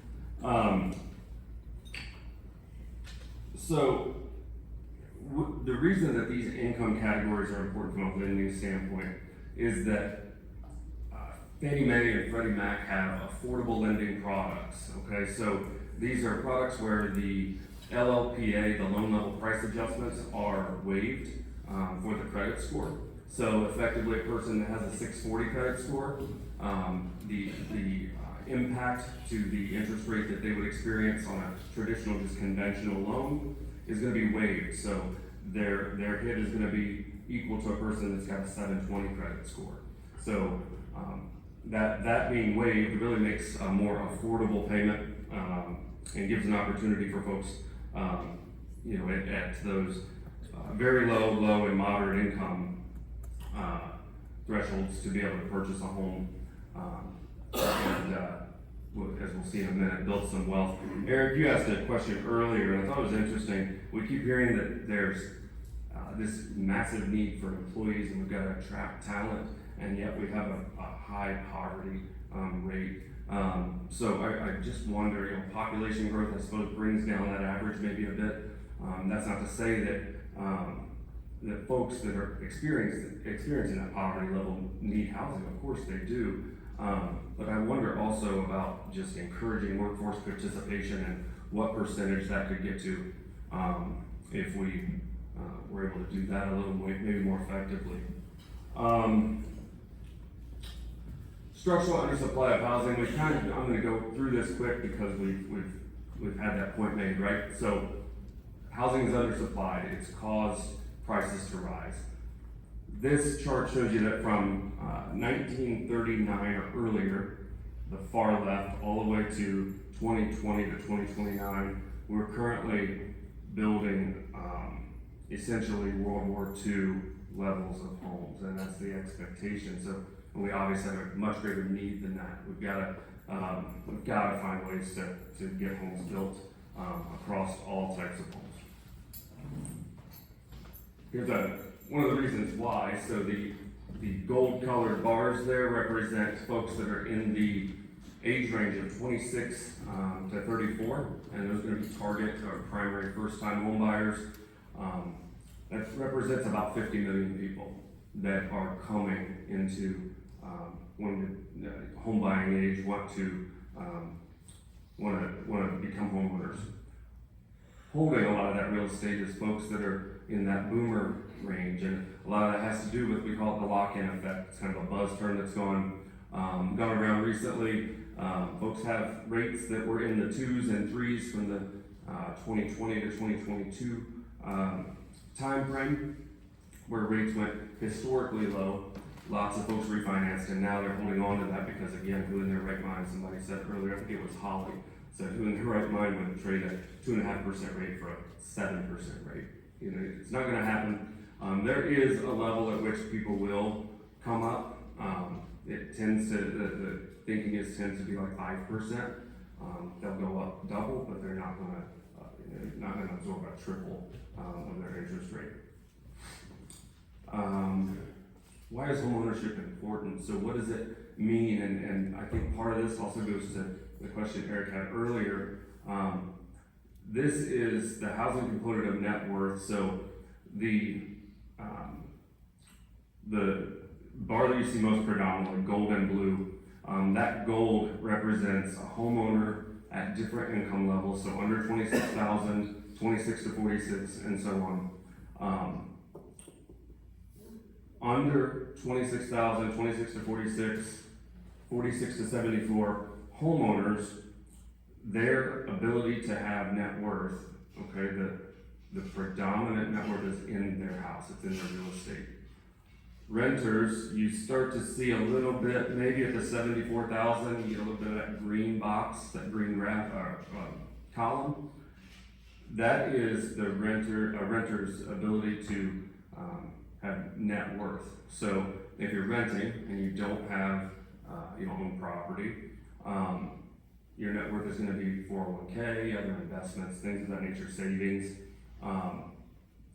A renter's ability to get even up the bar on net worth doesn't happen until well over 192,000 in income. So the point here is home ownership, and I can get to it, there it is. This is another graphic, kind of shows the same information, but a little more dramatically. The bottom green line is from 89 to 2019, the up and down of folks who choose to rent over that period of time. They're kind of stagnant on their ability to really grow wealth. Homeowners, that top that ebbs and flows a bit, and then there's kind of a dramatic drop there. What happened? Great Recession, 2007-8. There was difficulty to hold that net worth due to what happened with the housing crisis and then job loss and all of that. That recovery has continued, and if it goes past 2019, I think the next 5 years past that to today, you see that kind of spike up even above what it was in 2007 and 8. Equity gain, this just came out yesterday, the day before. Map of year-over-year equity gain per borrower. So this represents across the country mortgaged properties, and Indiana, I think, was 13,000. So year-over-year gain in equity, $13,000 on a mortgaged property. Other states it was a bit more, some states a bit less, but it just shows the value of home ownership and why it's important to own a home. I'm looking at slides and not moving through. Okay. Final points, and we'll get this, I'm going to wrap it up pretty quick. Affordability is not a one-size-fits-all concept. So, lifestyle, spending habits, savings habits, investing habits, two of us at the same income level could effectively have two different, pictures of what affordable housing looks like to us, right? Depending on our household, our lifestyle, our spending habits, and things of that nature. Today's lending environment is not a 2008 repeat. I want people to understand that the regulations, a lot of them really made a lot of sense and made a big difference on the lending side. I was still in high school then, prior to that, but my understanding of it is that the lending guidelines were so loose, stated income, stated assets, loans. I'll tell you how much I make, you don't verify it, the verification processes were very loose, and set up for quite a bit of failure, obviously, in the 2008 Great Recession. Since then, there's been a lot of requirements that have been put in place, strict underwriting standards, home buyer education, just lots of things surrounding supporting consumers and trying to do what can be done to prevent a repeat of 2008. I'm sorry, my mouth is very dry. I need to grab some water.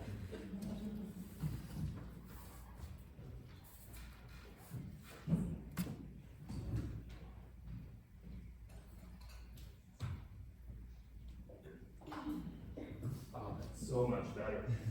Oh, thank you for that timeout. So, underwriting guidelines, requirements, and just verifications, making sure that quality loans are being written for consumers and doing what can be done to protect consumers from that catastrophic loss. We want homeownership to be that net worth builder that set people up for success, help people to experience all that comes from homeownership in a responsible way from a lending standpoint. The solutions to the affordability problem, we've heard a lot of them from the speakers today, but they're multifaceted, they're wide-ranging. Those solutions aren't just one size fits all. Undersupply of housing is obviously a critical problem. Single-family, multifamily, purchase and rental opportunities. I know we talked a little bit about the potential for net worth to be stagnant across renting.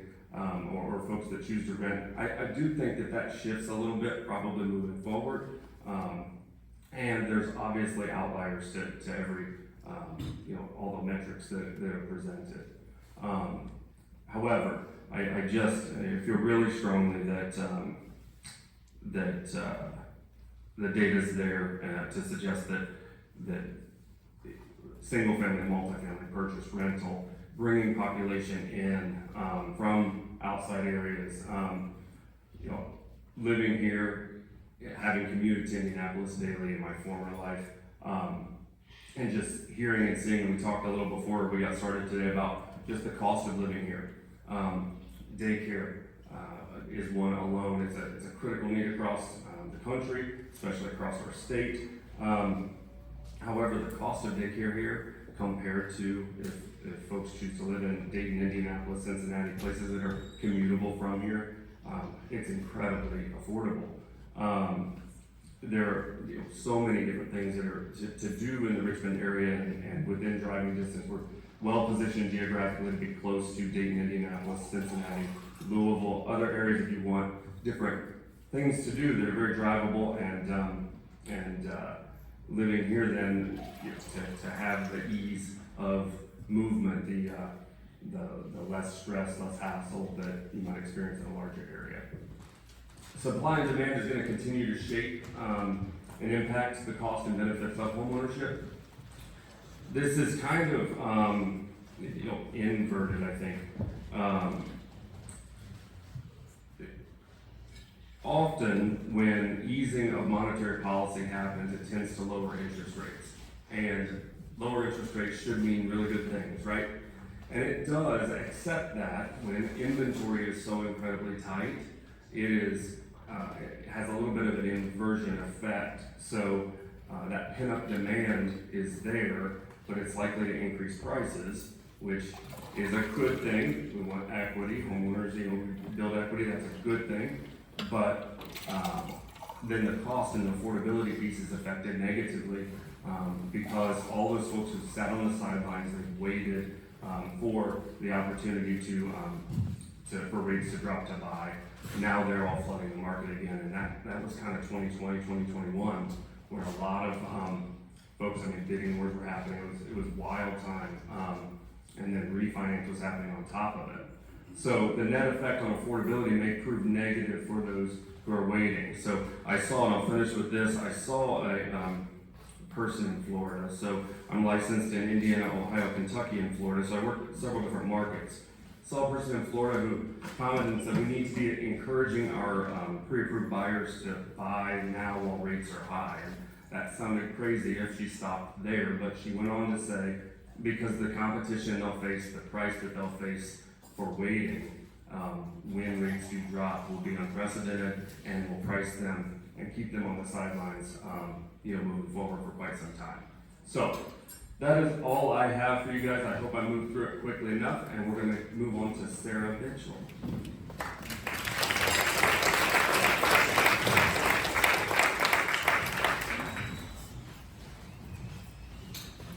Good morning. Thank you for powering through this long presentation. A lot of us have so much to say about housing. It's so important and has so many different dynamics to how we can move forward. And so I'm here to talk a little bit about blight elimination and neighborhood revitalization. And I'll start with, in my previous role with the City of Richmond, I was partnered here with Tony on a lot of neighborhood revitalization as well as blight elimination projects. And with that, the relief that comes from those neighboring property owners and those neighbors when that house comes down or when that house is revitalized next door, you start to see that outwardly as well. They start to invest more into their properties, making repairs, they are painting their homes, they're landscaping, they're doing different things, they're getting excited about seeing change in the neighborhood. And I just wanted to summarize that before we get into the heavy blight piece. So as you heard earlier, we are a population of 66,000 with 30,000 total housing units. And almost half of those, as you just heard from Holly as well, were built prior to 1960. So with Richmond and Wayne County being settled before the state, we have one of the earlier settled counties in Indiana. We have a unique stock of not only older, but in many cases, historic housing with amazing character. And with Wayne County, we have 39 listings on the National Register of Historic Places, including one National Historic Landmark, which is the Levi Coffin House, and 9 districts with churning mixtures of private residential homes, cozy restaurants, antique and other retail shops, just to name a few. So I have a lot here, and I know we're way over time, but I just want to talk a little bit about the Wayne County Blight Program that is coming out from the HELP program.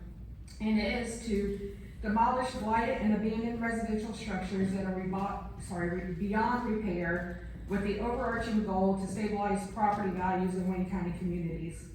The blighted properties have a negative impact on our communities by draining law enforcement, emergency, and other community resources. These properties create unsafe and hazardous conditions and become targets of arson, trespassing, dumping, etc. And when the properties are left to deteriorate and remain in a state of disrepair with health and safety hazards, the property values of surrounding homes are negatively affected. And with the program, we're working with smaller units of government within Wayne County to help them in their unsafe building processes. So this will go through a public process. This will be focused on kind of the worst of the worst, so to speak, properties. There are criteria that we have for those blighted properties, that they be residential in nature, that they're not individually listed on any historic register, local, state, or federal, that they're ranked not notable or outstanding if they are within a district.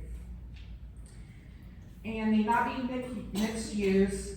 They have to be declared, as I said earlier, through an unsafe or condemned process that is public, that they be vacant so that we're not displacing anyone, and that they be 4 units or less. And so the eligible communities are those that participated in the 2023 HELP program, and also those that are participating in the county-wide economic development through consolidated edit funding. So with the impact of blight, we're not alone in this fight. The current state of blight in the U.S. cities remains a significant challenge. According to the aggregate data from the U.S. Census Bureau, the Department of Housing and Urban Development, and the Bureau of Economic Analysis, there are an estimated 16 million vacant and abandoned properties in the United States. That accounts for 10.5% of the country's total housing inventory. And Wayne County has 3,343 vacant properties, according to the last 2020 census, which accounts for 10.8% of the total housing units, just slightly higher than the national average. So the Wayne County Blight Program's aim is to assist communities struggling to keep up with the removal of unsafe, vacant, and abandoned housing. The estimated number of homes will be removed as a part of the program will be 40 to 50, which amounts to just 0.15% of the total housing units in Wayne County, and just 1.5% of the vacant housing in Wayne County.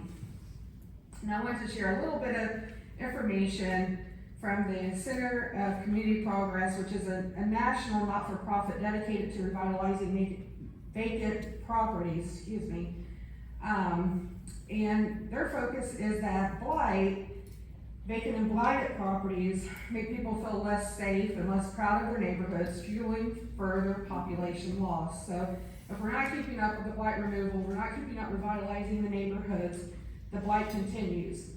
If we invest and we have the neighborhoods turn around, that is infectious, as I described earlier, as you see people making improvements to their homes.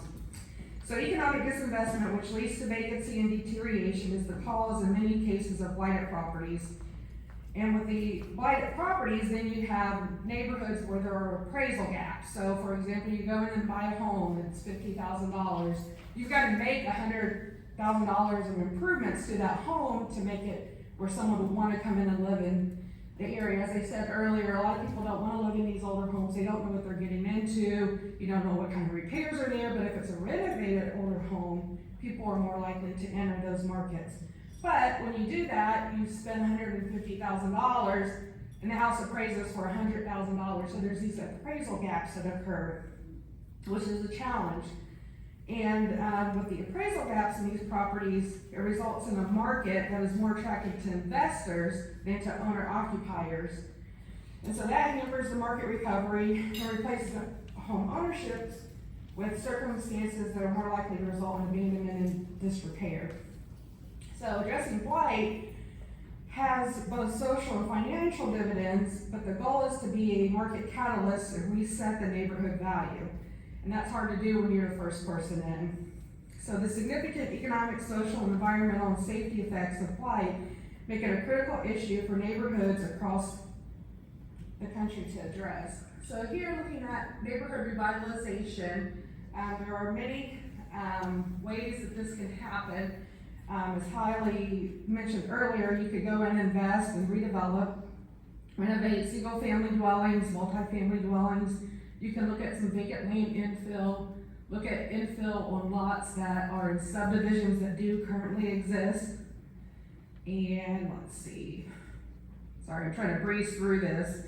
But just like, you know, a blighted property is just a piece of a neighborhood. Blight elimination is just one piece of the puzzle to neighborhood revitalization. There are a lot of other aspects to it. And I'd like to emphasize that historic districts and homes, and I mentioned earlier, they add value to our community, and not every blighted property is historic, and not every vacant home is blighted, so there's a lot of misnomers to cover there, but I won't delve into all of that. I'm trying to surmise some things for you guys.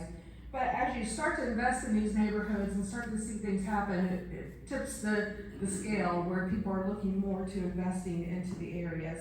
And this is usually achieved not just with one or two people going into a market, but it has to be a collective effort with residents, institutions, and businesses helping to stabilize and revitalize the neighborhood.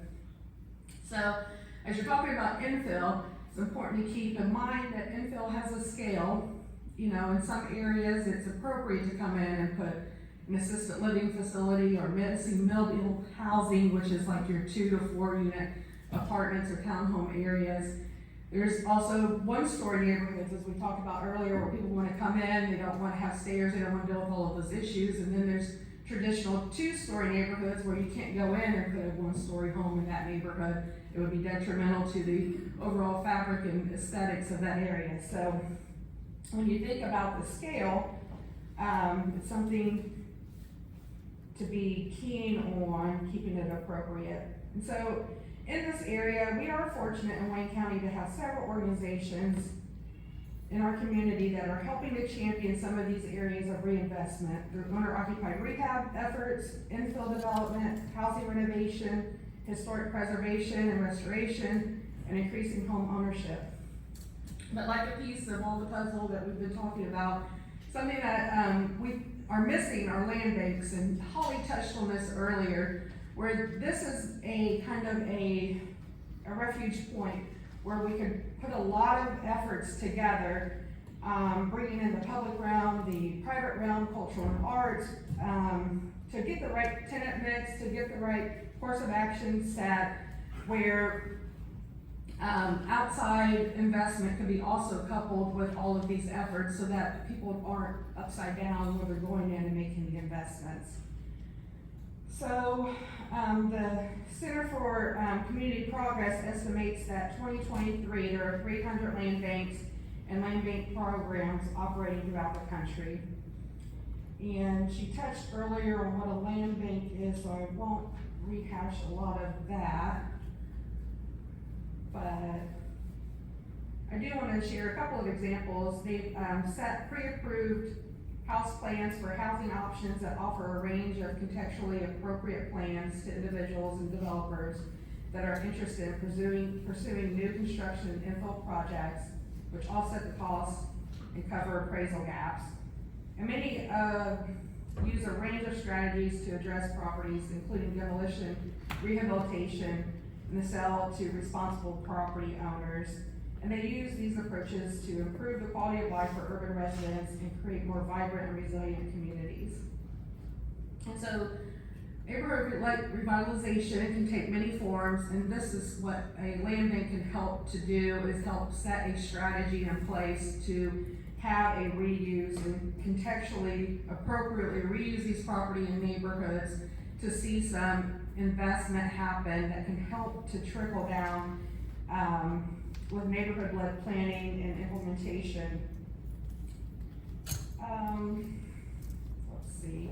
The last one I have is this Dallas example, and I'll run through it a little quickly. But they had an interesting example of neighborhood revitalization where they focused on common elements of healthy, vibrant neighborhoods. The basic elements of a neighborhood fit together like pieces of a jigsaw puzzle, you've heard a lot of times today, to compromise in a comprehensive whole. And so they look at safety and security, housing, education, social cohesion, parks and recreation, transportation, goods and services, faith-based institutions, childcare providers, health and wellness, infrastructure, and access to jobs. So taking a holistic approach to looking at the neighborhoods, because what's great about a lot of the old neighborhoods is that fabric's already there. A lot of the things that people want or would walk to, they're already sewn into the neighborhood. And so what they do is they have a foundation of collective impact framework at the bottom there of the house. And then they have the pillars that are to alleviate poverty, fight blight, attract and retain residents, and expand home ownership opportunities, and enhance rental opportunities that are in the neighborhood. So to summarize kind of what I wanted to say today is Wayne County has a rich urban fabric of often modest, beautiful buildings and places including housing, main streets, and everyday civic and cultural institutions like theaters, schools, libraries, parks, and other open spaces within the neighborhoods that were developed by past and current community leaders like you and would benefit from neighborhood reinvestment to sustain our beautiful, thoughtful, functional, healthy, and sustainable communities.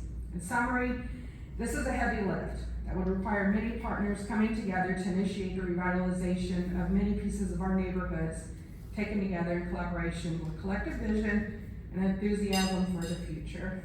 So that was the sum of my presentation, but I did want to touch on Eric's question earlier.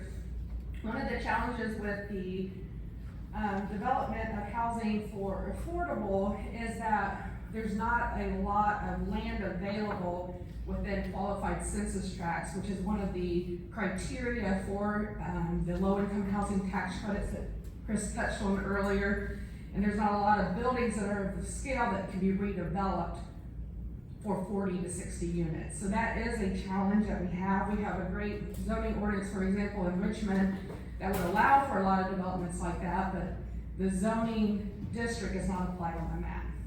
So that is a challenge for developing more, but we have, as she said, a great number of individuals that would meet those income qualifications that you mentioned at, I believe it was the 80% mark, which would put someone affordable into a low-income housing tax credit product. And when you think of that, you think of the village of Whitewater out there on the east side of town. For someone to be able to go into that, there are over 5,000 seniors that would qualify, but they don't have an opportunity to go into a development like that because the vacancy rates are nil. They all have waiting lists.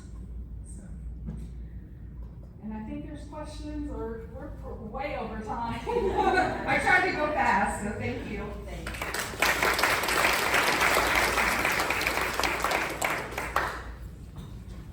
Thank you for hanging with us for this length of time this morning. I know it ran over, and I appreciate how attentive you all have been and understand those that have had to slip out.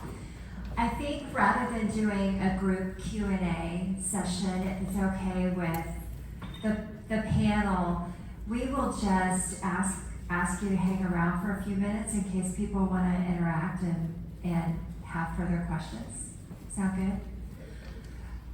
obviously, this is a big issue for our community and a lot of things that we need to tackle. I appreciate the work that our leaders have been doing on this matter. I appreciate the work that our developers and EDC have focused on. And then, you know, the broader pictures, when we think about things like broadband and, you know, all of these things play into the housing market that we haven't even touched on today. So with that, there's a lot further conversations to be had. We know that it's going to take partnerships, and we're proud and thankful that we have all of you and the various organizations to partner to move this along, and hopefully in the next few years we'll start to see the change in the look of what we have to offer for our current and future residents.